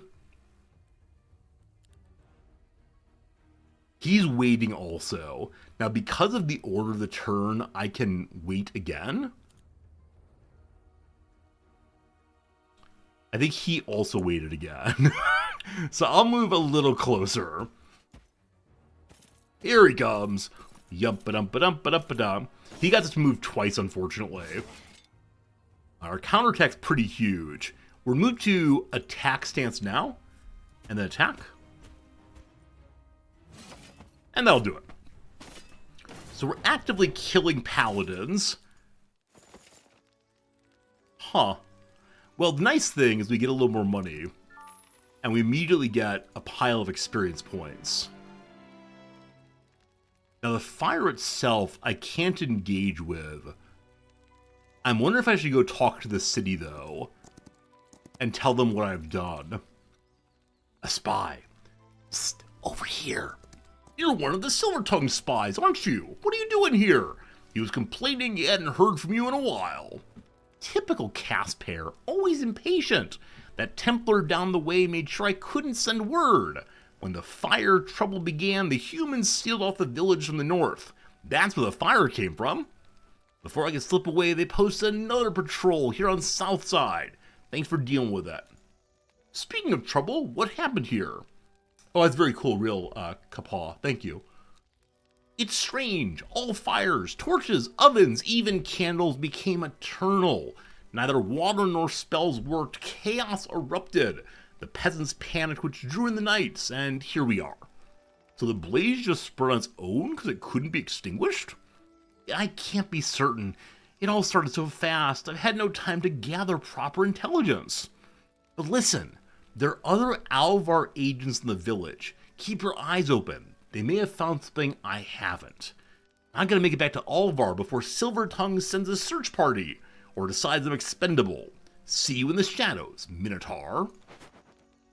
So Alt key, I can see what I can do. Oh, that's so cool. Yeah, they do light up a little bit. No known path to here quite yet. That's cool though, thank you. Okay, here we can get more attack and defense for 1,000 money. Here we can visit and get a small amount of resources. The miller gives me 4 wood. So I have 1,000 money. I could spend that on getting more attack. There's a bridge here, wasn't there? How long has it been gone? Wait, wrong voice, sorry. The peasant makes fun of the Minotaur for using a peasant voice. When I sent it to fetch you, you're still standing, so it's fresh out of wager. It doesn't smell burnt, just broken. Right enough, sir. Looks snap clean, like it's been deliberate like. Huh, the spy wasn't wrong about the temple activity here. We'll need some wood to patch it up. I've got us to the other side. How much wood do you need? I have 4 wood. For now, though, we need monies. And we can fight more soldiers, leading us to possibly another spy? I'm not sure. An altar here that gives more morale. I'm considering going back the other direction, just see what I missed. Brass knuckles, an epic item. All these items are here to taunt me, I'm sure. I battle that way also. Okay, I'm gonna go back down the road first and see what, if anything, I missed. Maybe once you turn the fire off. That's right, you turn off the fire, you start getting fun items at that point. Seems pretty likely. Okay, this road's where we started the game. And so let's see what's on the road. Oh. Someone thought, incorrectly, that he'd go either direction. I apologize for wasting your time collectively. If I wasted 30 seconds for each person, how much time did I waste in total? Sure. I'm gonna get more attack. And then, how much wood does it take to repair this thing? We need more wood to fix this. We need more. Okay, it doesn't tell us how much apparently, just that we need some wood. Very well. Here's a portal exit. Someone could come out of that. And then the morale altar for 1 week. Whom are you? Let our graceful blades join your cause. For Alvar. The Onyx Dancers joined your army. Cool. They're alive. They have range attacks, 1,000 cuts. Each attack reduces the target's defense by 1 until end of battle. It's stackable. So ideally I want them to attack a target before my meleeers do. They also have a fighting style called Bouncing Glaives. So you can hit 2 targets for less damage on each one. Neat. Okay, new friends, all very good. We can't get over here quite yet, including to the Daylight Shrine. We can learn some magic spells that way. Alright, these folks aren't actually in the way, but I need experience points, so let's get to it. I wonder what range these folks have. We'll find out. Alright, whole bunch of troops, all kind of, separately deployed. Definitely a place to have my cow fellow smash all of them if possible. How does this work? Hits a target and all creatures within 2 hexes behind it. So, oh, if you attack from behind, it goes to the front. That's kind of cool. So here would hit 2. Here would hit 3. We can't get there this turn, but that'd be amazing if so. And actually would kill all 3 of them, even with the reduced damage. But not this turn. Not this turn. I'll go forward to here. Enjoy the little empty path. No, not high morale. I loathe it when I get high morale when I don't intend to attack. Yeah, from here we could hit 2. Okay, we're gonna wait at this point. Oh, it was a mistake, they already moved. Anyway, from here we can do the hit 2 for half damage. Unfortunately, it's not going to kill either. So for right now, let's do a normal attack. Tiny bit of damage, not much. Though again, it does weaken each one, removing some damage. Why is high morale bad? It gives you a bonus to attack. No, high morale lets you move twice. It's not bad in itself. The issue is that it's, if you're not close enough, then you can walk in and do some damage, but not the right kind of attack you have planned. So I want to wait back until they're in a position where I can do the big attack against more than one of them. But sure, if you're closer to enemies and can attack twice, awesome. Oh, also, I forgot to do my stance. Having more damage would have been a good idea. For now, defense clap is fine. They all wait. I can have my Minotaur wait a turn also. And then have you again attack someone. And I guess I'll continue trying to weaken them.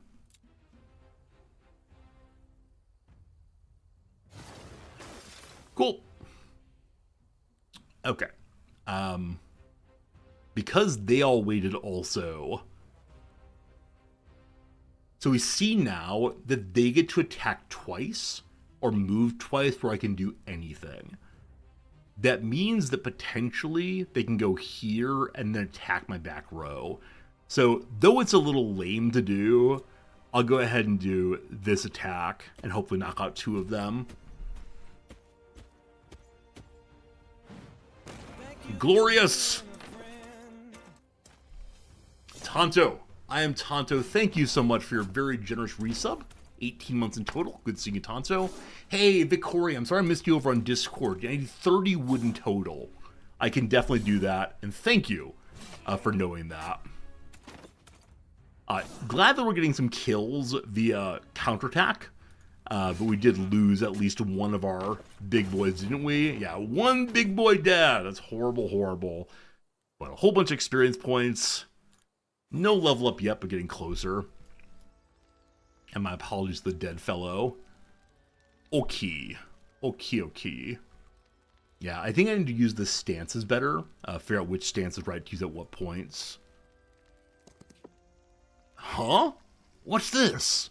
The ground is burning like it's alive. Has it always been this way? Not that I recall, no. Fascinating, if not dreadful. Can we walk through here anyway? Huh. So we didn't take any damage walking through.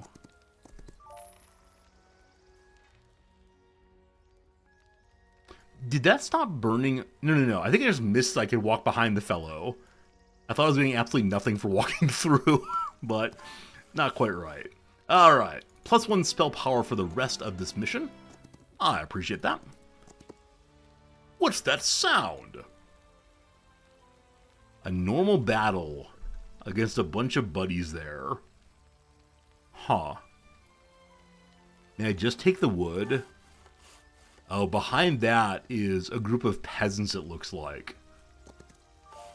As a normal battle, I don't feel great about it. 3 random daylight spells.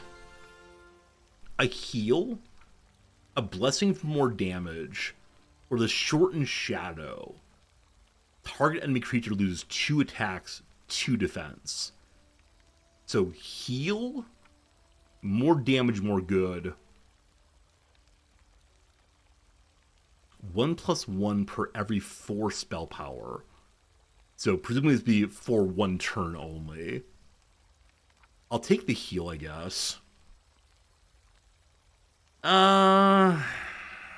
probably not ready for that yet. So let me go ahead and bounce over this way instead. I'll come back for you peasants, don't you worry. I'll be your hero, baby. I will dry away your tears. Stuff like that. Alright, another group of Templars rather. Put you forward. So far, tactical placement hasn't really done much for me. I'm not exactly sure how I should be thinking of using it, but it's a little unfortunate that I just dump people somewhere and then we deal with it. I'd happily can attack immediately here. I'll go ahead and do the bonus to attack and charge. It's not a kill, but the counterattack will probably do it next turn. Maybe not. High morale. Do it again. Okay. We did lose one more Minotaur there. I forgot about the counterattack on their side. Okay. Cool. Gotta be more careful with my Minotaurs, obviously. Minotaurs. Anything to the south here? A little more money. Honestly, right now I need money less than I need wood. Hey, it's another one of those spy groups. Hello, spies. We've been told to expect you. We're ready to assist. Temple patrols lurk everywhere, vigilant and unyielding. Yet behind one of the villages, we discovered a concealed pathway. A secret passage to slip past their main forces undetected. The infiltrators have joined my army. Okay, melee attacks, blink, teleport directly to a destination, ignoring obstacle and traps. Weak spot, if they get a crit, they deal double damage, and they have hit and run, so they can bounce in, attack, and bounce back out, but do less damage. Fascinating. I love seeing all the different kinds of enemies in every game we play, of course, or not enemies, different kinds of units in every group we play, but it's kind of fun here. Primal Shrine. Do damage to an individual creature. Put up more armor, or reduces duration of all positive effects applied to a target. So anti-buff, straight on defense, or do damage to a target. I'll take straight on defense right now, I think. Hello, more friends, I think. Point us to action, will you? We're bored. More Ox Dancers, up to 28 now. Okay, that treasure chest cannot be gotten right now. Nor can the wood there. I don't know if we go up and around if we can grab it. I still need to go back and save those peasants. Okay, a portal there. So probably the portal leads to the giant, maybe. A mana refill. Easy battle, and in the middle of it, a straw hat. You don't need another hat. You have a hat. Why another hat? Need? No. But want? Yes. Look at those two. It seems like the Lich forgot their puppets here. Now their magic is fading. What's going on here? Tell him, make him give it. Give what? Give the hat to me. He's already got a hat. Already me need. If I look so pretty, you're big. Tell him to give it. Who are you? Alright. You already have a hat. Why do you need another one? It looks pretty on him. Leave him be. Right now how to solve your dilemma. I'm taking the hat for myself. I think unfortunately the correct roleplay one is indeed to fight them and take the hat. But I do kind of want to make sure the skeletons are happy. Why do you need a second hat?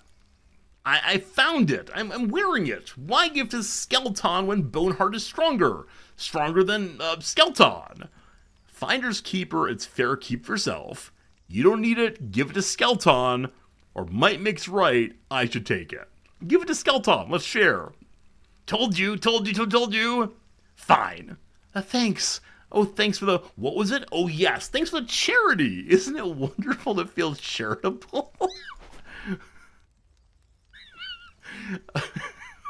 What? We got +2 something. What that something is, I don't actually know.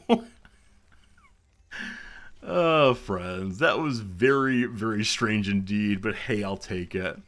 Also, what's your special ability here? Heroic Strike, alright. So we didn't get the straw hat. That feels a little not great, but it's okay.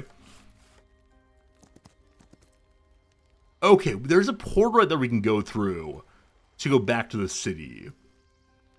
Yeah, I definitely, if I had fought the male, I would have gotten 2 hats.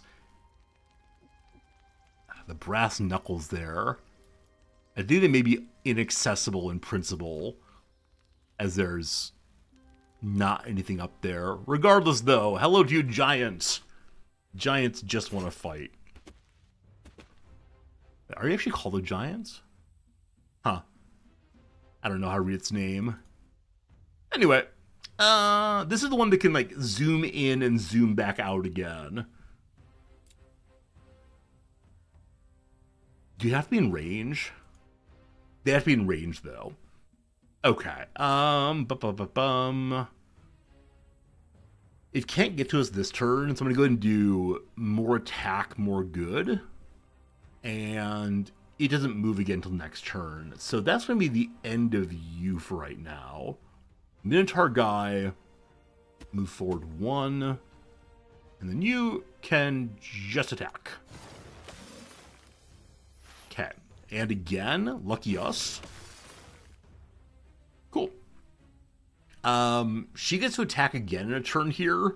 That's pretty silly. So skip your turn, wait your turn, attack again. High morale? Not this time. So it seems like passing turns can be very, very strong in this game. I probably should have moved a meleeer in to protect my dancers, but they didn't lose any characters, so that's good. Okay. Get a little more wood. Little money, little money. And we level up to level 2. So bigger spells, advanced triumvirate strength. Our stances get stronger, or higher morale. Higher morale, of course, leading into additional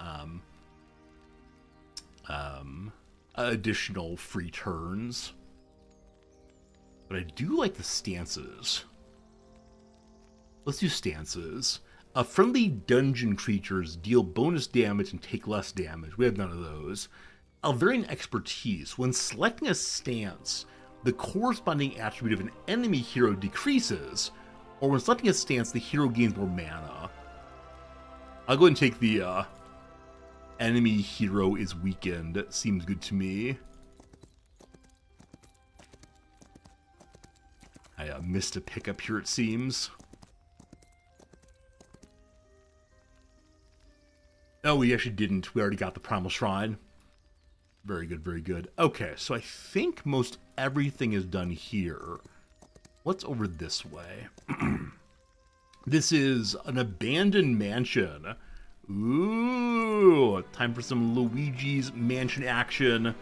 Please get me a vacuum? Doesn't he vacuum up the... I think Luigi vacuums up ghosts. That's pretty great.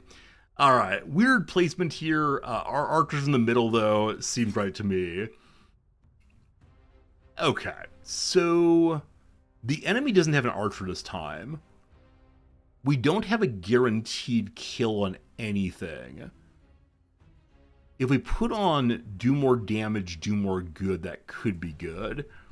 What we're seeing is that the enemy here gets an attack, and then Big Boy Minotaur does, and then the other two do also. I only have defensive skill, defensive/healing skills right now. I wonder if I should have taken let's do big damage at some point, but as usual, I played the game more conservatively than I should. Bonus attack. I'm gonna have her go to the south here and do damage to hopefully be away from the other enemies. Yeah, I don't think that zooming in and back out would have been good. Hey, high morale! Whoa! That's amazing! That was so cool to see. Alright, you Hulk smash over here. Cool. Hey, Snow God, how far in the game are we now? We have just started a campaign. We're in the first little bit of the campaign. So, there's a tutorial. Learning about a place where the fire never ends. My apologies to the dancers. They wanted an exciting life. They got an exciting life. And 2,000 money for the same. Okay, over here, presumably north of the bridge, there are more spies for us. This way, though, I believe there's not anything for us to engage with that we've missed thus far. So, with 42 wood, we could repair the bridge, but I think I would prefer to head over... Wait, is this yet? Yeah. Head over and free these peasants. So, now an easy battle, having got more friends. And we'll see how it goes. They're both waiting. So, only 2 of them.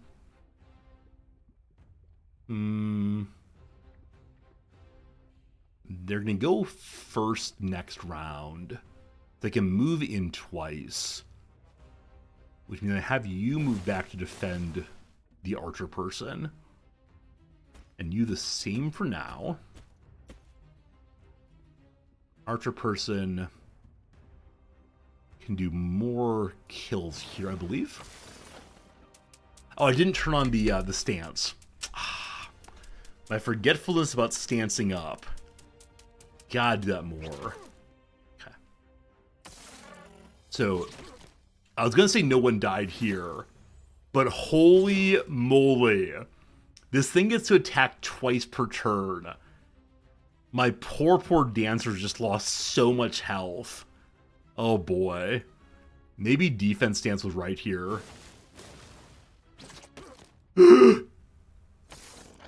They get to counterattack before? They get to counterattack before they're attacked. What? What is this pure unmitigated nonsense? That's what I wish to know.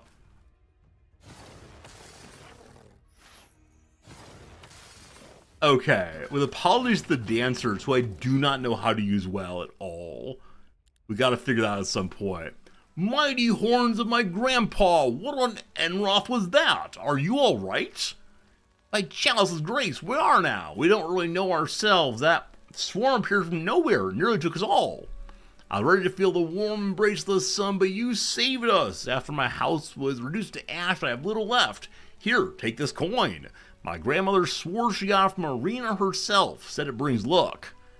You sure about that? You don't seem very lucky to me. But I'm alive thanks to you. Take it, it's all I have to give. You may keep your heirloom. No need to thank me, it's all of our duty to protect each and every one in Jotame.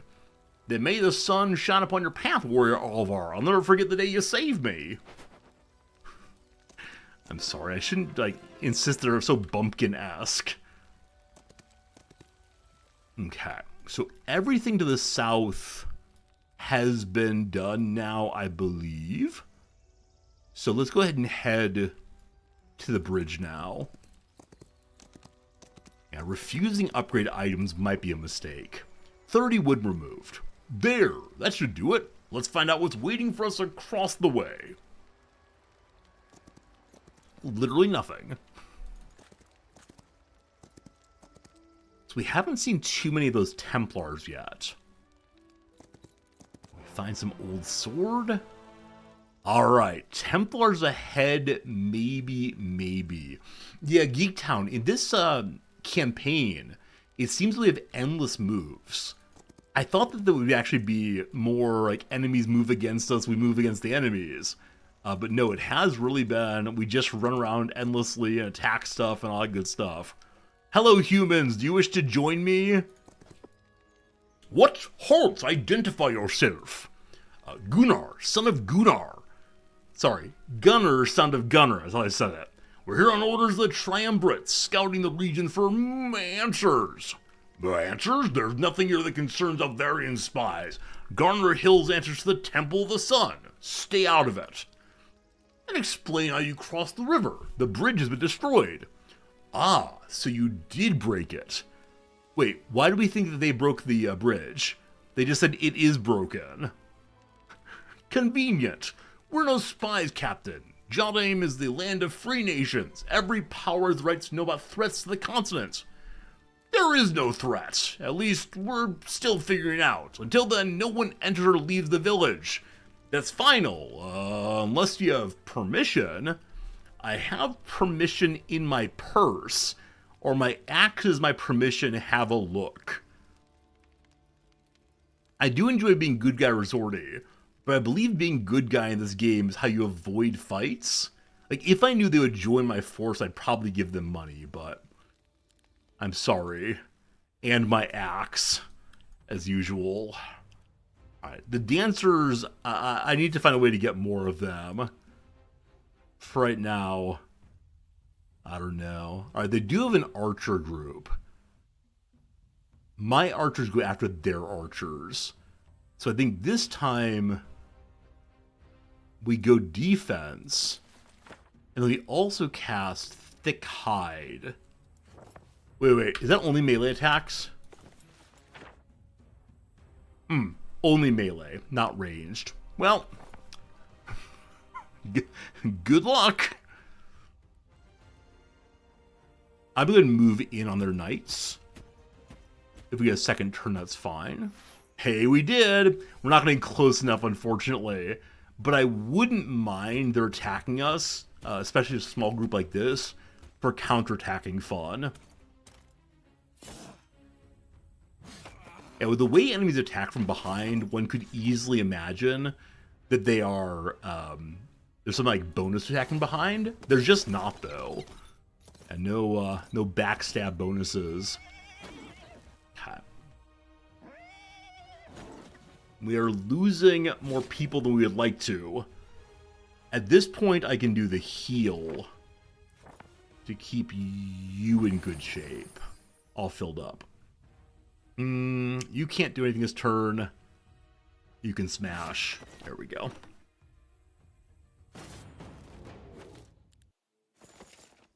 I'm sorry that you had to die. What's over here? Omen Caller. An imp on your shoulder spells bad luck for the enemy. Something like that. So everything's on flames. What's this? Beer fountain. Increases each visiting hero's luck by 3 until the end of the week. Oftentimes called liquid gold. A good beer can have adventures and tales. No, don't make me fight more of you. Or bribe more of you. Hello, let's be friends. Intruder, seize him. Alright, fine. Very well, video game. Very well. Very well. Alright, 2 chargers and a poor little knight there. If we get lucky with a free turn, we can attack. If not, we're taking a whole bunch of damage. Hey, good. Cool. We'll still take a whole bunch of damage, but that's alright. Oh, I should have bounced my attack there. We weren't going to kill either one, but it would have had us remove some of their damage. Yeah, or not the damage, some of their armor, rather. Defense. Man, when they get attacked twice in a row, and I don't have time to heal, that feels a little bad. Uh-oh. Good luck, everyone? Yeah, good luck, everyone, I suppose.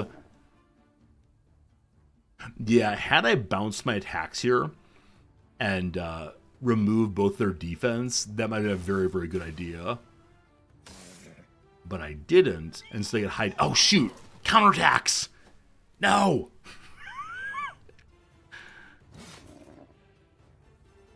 Man, we're doing so little damage now that we're small groups. Okay, this is the time that we heal you. We can then heroic strike on you. Now this should be a kill. Good. And then you can only melee. We're going to put you into... Oh, we can actually heroic strike again. Well, that's the wrong button. That's okay, though. Oh, boy. All right. Our battles are becoming a little rougher. As you start losing troops, of course, you lose more and more of them. If I can get 5,000 money, I can give my hero +2 to everything. Man, is there some place I can get some more troops, possibly? Friendly creatures take less damage, or deal more damage, or have a higher chance of going a second time. More damage is fine, thank you. Alright, spell power increase. We acknowledge your authority. Infiltrators join us. Okay. Those are more of the dancers, I believe. Need more money. I wish I'd taken those items from the skeletons. Okay, these are all very small stacks. We're not going to worry too much. They are going to be able to go twice before our archer gets to go twice. In the short term, you're going to stay back some, I think.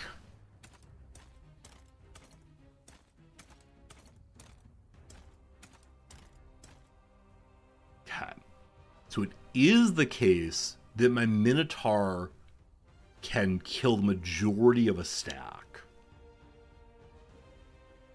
They can't get in on anyone this turn unless they get high morale. So I'll move you here defensively. Unless they get high morale, we get high morale. I'm going to put us into offensive stance right now. I'm going to skip your turn. My Blade Dancer can't get a kill, so I'm going to weaken both of these. Cool. Okay. So you can go kill possibly 10 to 15 of them. Please high roll. Hey, thanks. Counterattack time. Decent. Minotaur's going to charge with the possibility of grand slamming them next turn if we get high. Alright, no high morale, unfortunately. Get the kill there. Cool.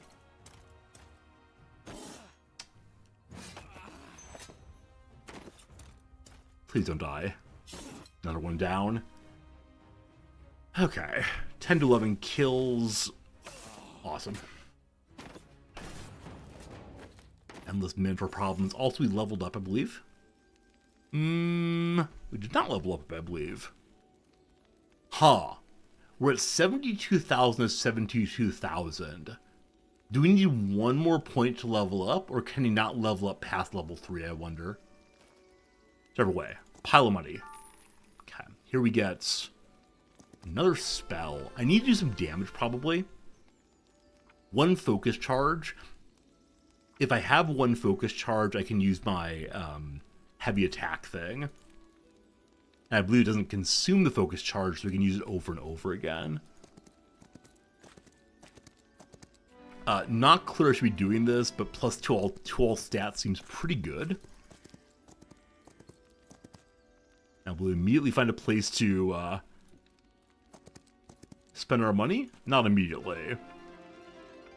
Man, I really hope he needs one experience to level up. Nope. In this map, you're capped at level 3. That feels horrible because I just wasted a bunch of gold, I guess. Another patch of scorched ground. I think we're almost there. Maybe. More friends. To be back in Alvar. Sigh. Let's get the mission over with. More dancers. Okay, down here we see a bunch of peasant archers. So we start the battle with...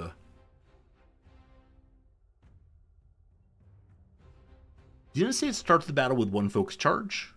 Oh, I have to cast that, I believe. There we go.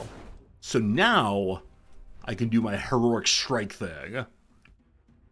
We want everyone on defense, because the archers are going to do some work. Okay.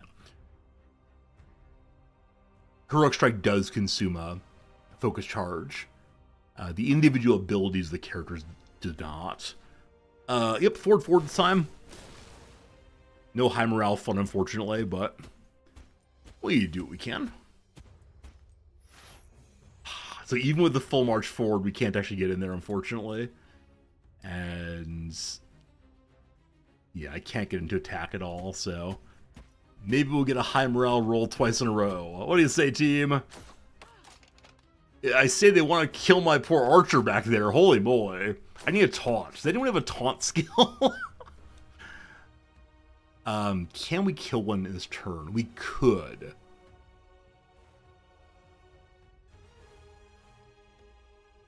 Or we bounce the attack on the other two, I think. Okay. And then you can go here and finish that one off. Because we're fighting archers, our placement does not matter at all. So if we go to high damage stance, we're not going to get the kill here, are we? Yeah, I'm not sure the attack was even worth using there. Oh, you know what I did? I missed my heroic strike. Had I used that, it would have... yeah, it would have wounded that enough we get the kill before the counterattack. Oh, well. Okay, then fine, though. Here we have another bonus defense. A little bit more cash. Oh, boy. So the Omen Collar might be ours soon.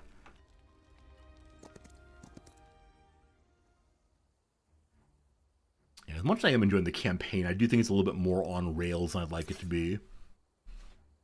Okay. Dancer person can kill their archers in a single turn. But, as right now, we're not close enough to do that. If she goes all the way in, she can't be attacked by this guy. Of course, the high morale, of course. So, if she pops in, she might get the kill. So we're going to go and do bonus damage stance. And then we'll do the pop in, pop back out. Cool. That's a really cool move when you can use that effectively. Big fan of that. Minotaur, good luck getting there. Someday. Alright. We can just kill their archers. Seems fine.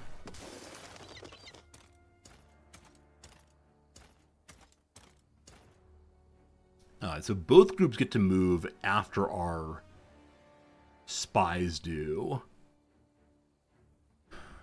Okay, she can't get a kill at all right now. They're gonna be able to go in and attack the Tauren. If we stay close by, what happens? Huh. We have enough characters we don't need to run away. We'll just stay and fight. Oh, I didn't put on my a bonus attack. Every turn, you have to push the button. It does not carry over. Every turn.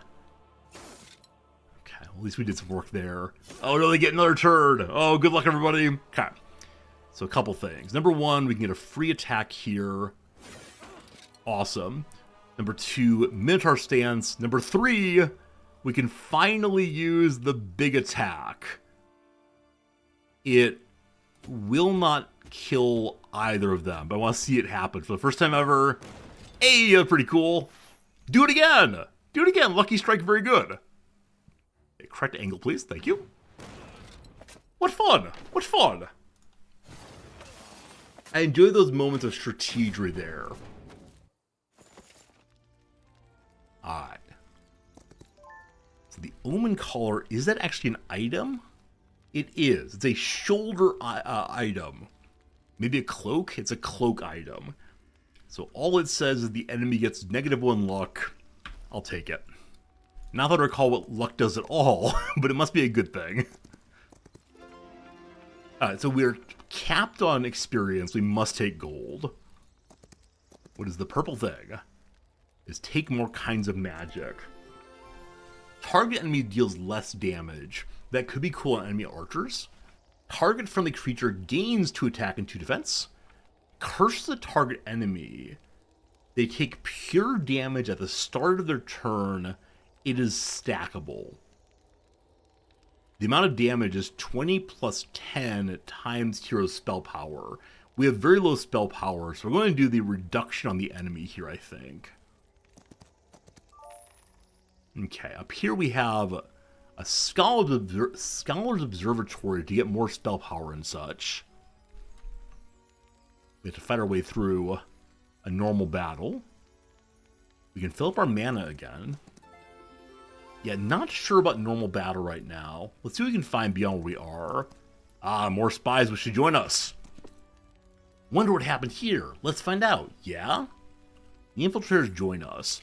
We were told at one point there was a secret path around that allows us to avoid the main enemy force. I wonder if I found that. We'll see. What's this sound? A sound, my lord? Can't you hear it? It's like a song, an odd song. I've never heard anything like it before. Uh-oh. Is it time for some, siren seduction?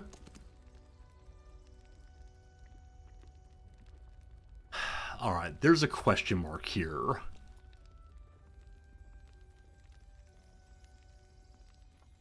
I don't believe there's anything else I can interact with other than going and taking this fight and getting bonus abilities that are for a caster.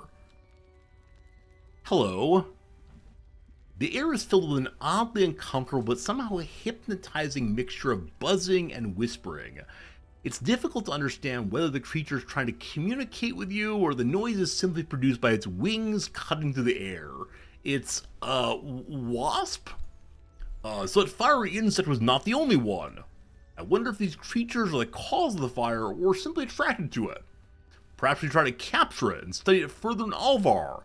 Let me approach it. As soon as you try approaching the creature, it lets out an intimidating and furious screech reminiscent of the tearing of a piece of fabric, a sound that seems to rip through the air as if reality itself is being shredded. Fine, if it wants a fight, it's a fight it'll get.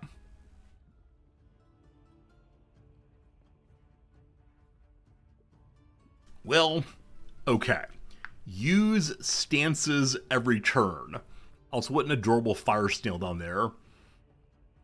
Must use stances every turn. Must use stances every turn. Okay. My suspicion is that some of the flying ones are going to shoot at us. That one gets to go. They fly very far. That one gets to go before we get to go at all. I'm gonna do what? I can weaken the damage it does. Or I can get a focus point. You can right click to see Ranger Melee. Hey, Strayak, thank you for that. Right clicking is the most amazing power in the game. Thanks so much, Stray. It's called a hive spawn. So it's a meleeer. It flies. At the start of the battle, for each other unique hive creature, it gets more defense.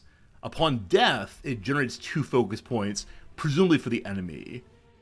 The attacks cause the target to always deal minimal damage. Does that mean counterattacks are weaker? I'm not sure. The one above, melee attack. This one, melee attack. Double strikes, though. has the ability to jump onto a chosen corpse, gaining a whole... that's disgusting. All right, we can't die at all. Thank you for helping me straight, Yak. That was very, very kind of you. So you can come forward a bunch. Alright, none of them can come forward enough to harm us in our current positions. We don't need defense. Wait. Okay. So, guy number 1 attacks after our dancers. Are you the dancers? Infiltrators. Sorry, infiltrators and dancers. Too confusing. You need horses. That helped last time. Where these two get to move twice in a row. The ones back here. And so they can presumably get on us this next turn. Okay. You're going to drop back. And you're going to stand between them. Okay. She can kill them immediately. Or she can split to hit more than one. Big boy down here is big boy. So as enemies do, or as anything does more damage, the more of them there are, weakening the strongest one might make sense. This one gets to attack twice. That's not great. If I do my bouncing glaives, 8 to 11, 6 to 8. So it is possible to high roll on both of these and get kills. We could also cast Energize to get one free attack. Okay. We'll cast that. We can hit one of these two, guaranteeing it will die on the bounce. Or I start putting damage into the big boy. I put damage into the big boy just so it's somewhat weaker, so it does less damage when it gets in there. Alright. Hope for high rolls. Plus attack. Hey, after pushing plus attack, I pushed the wrong button. You have to redeclare the bounce. That's okay, though.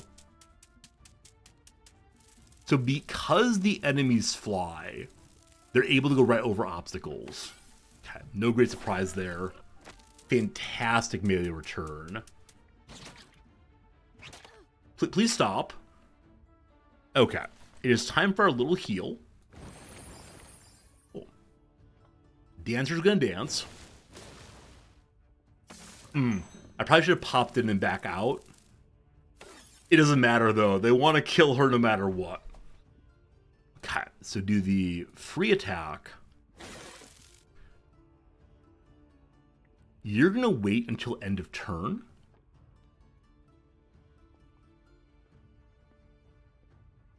Okay, at close range here, we're not doing much damage. So the question is, do we attack and take the counterattack on her? Or do we attack or not attack and wait for damage done by her next turn? I'm going to disengage so that next turn, or high morale immediately. That's ridiculous. Neat. Okay, I do not want to be counterattacked, so you're just going to stand here for now. No one's attack us this turn, so we pass our turn. Minotaur stance on 5 to 7. Energize again for the free attack. This may not be the final boss fight, so I may have wasted a bunch of mana for really no good reason. But it worked out okay. Ugh, that was not something I expected to find here. Anyway, I have to report these insects to the Triumvirate immediately. Ariadne's mercy ensure at least one Minotaur survives. Hey, we got an achievement for the first mission because not all of our Minotaurs died. Nice. The campaign is fun. It's a fun little storyline to follow through. Eternal flames, aggressive Templars, and Sentient insects. Or at least highly unusual ones. I couldn't capture any. But they're no ordinary bugs. They're burning too. I mean, the crabs do cause burning. Noted. Thank you for your report.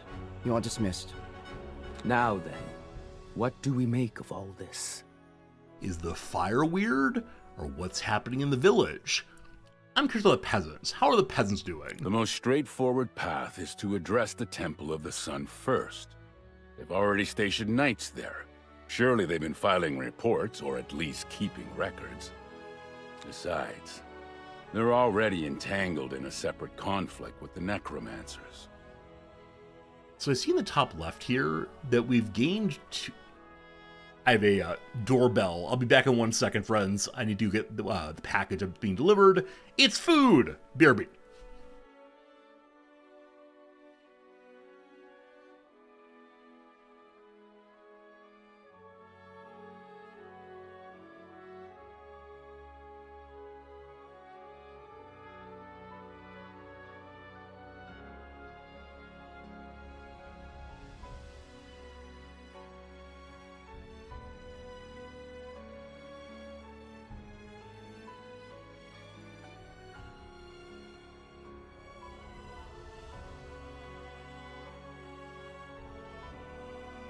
Sorry about that. Yes, indeed. Our food for the week has arrived. All very good. Let's go ahead and bring ourselves back on screen so you can see my expression. So, I noticed we're getting more experience points, or sorry, relational points with people at the top left here. The Medusas being 16, I don't know what that means. Also, there are 3 factions, I think. The faction of the elf people, the faction of the dragon people, and the faction of us, the Minotaurs. I don't know which faction's represented where up here. Anyway. Aiding the humans could strengthen our diplomatic ties with them. Oh, good call. There are no humans here. We're weird creatures. Or, hear me out, we could offer our help to the necromancers and see what the guild knows. That's weird. Templars are zealous and quick to label anything a heresy, but the guild is far more methodical. They might have insight into this fiery insect phenomenon, something the temple wouldn't. Are we the baddies? If we assist the guild, the temple won't share any information with us afterwards. And the same goes for siding with the temple. But imagine this. The necromancers owe us a favor. And let's not forget, their influence is growing rapidly. Is this some true neutral dragon? Willing to work with anybody? Now then, what do we make of all this? So what's up with the fire? Troubling. Magical flames. Are one thing, but fully inextinguishable? In a backwater village where maybe 1/5 of the population can even read? This warrants concern. How did those bumpkins get the eternal flame? We need input from the druids of Murmur Woods. Either their elementalists are responsible, or they may know who is. So the temple, the necromancers, and the druids. So many errands to run. We had an outpost in that region once. The elf agents stationed there were obsessed with reporting unusual magical activity every time a fae sneezed. It became insufferable, so I temporarily shut it down. Reactivate the outpost. Now, it may be prudent to reopen those inquiries. So, if we look at our options, we could try to contact the elementalists of Murmur Woods, and beyond that, pursue information from either the temple or the necromancers, both of whom are currently busy tearing each other apart. I noticed that the Minotaur is called Balthasar, son of Balthasar. We're playing as a character name is Gunnar, son of Gunnar. And so I wonder if it's the case that all Minotaurs carry their family name eternally. If all the children of Balthasar are named Balthasar, etc. And where did Balthasar get his name in the first place? This calls for careful deliberation. What to do? Okay, so the next main mission is go spend time with the druids of Murmur Woods. Go meet some elves, it looks like. Or, on this one, we can go for the chalice, help the temple fight off necromancers, or propose an alliance to the necromancers. I appreciate there's a choice here. We are still playing as Gunnar. Okay, so it seems that he'll be our hero, and he can't over-level mission to mission, or else the later missions are probably too easy, it seems. A little unfortunate, though, but very, very cool. Very cool game. I'm enjoying myself. That said, team, I do need to leave a little early today, because today is the first day of my teaching semester. I gotta get up in front and tell some stories, tell some jokes, and get the students on side as fast as possible. It's gonna be a good time. For now, I want to say thank you. I hope you had a nice day hanging out with me. It was lovely to hang out with you. Tomorrow, more streams, definitely. Maybe we'll play more of this game, maybe some other game. I'm not sure. If you have an opinion, let me know over on Discord. But for now, I want to say thank you. I appreciate you, and I'll see you again real soon. Tomorrow for sure. Goodbye, friends.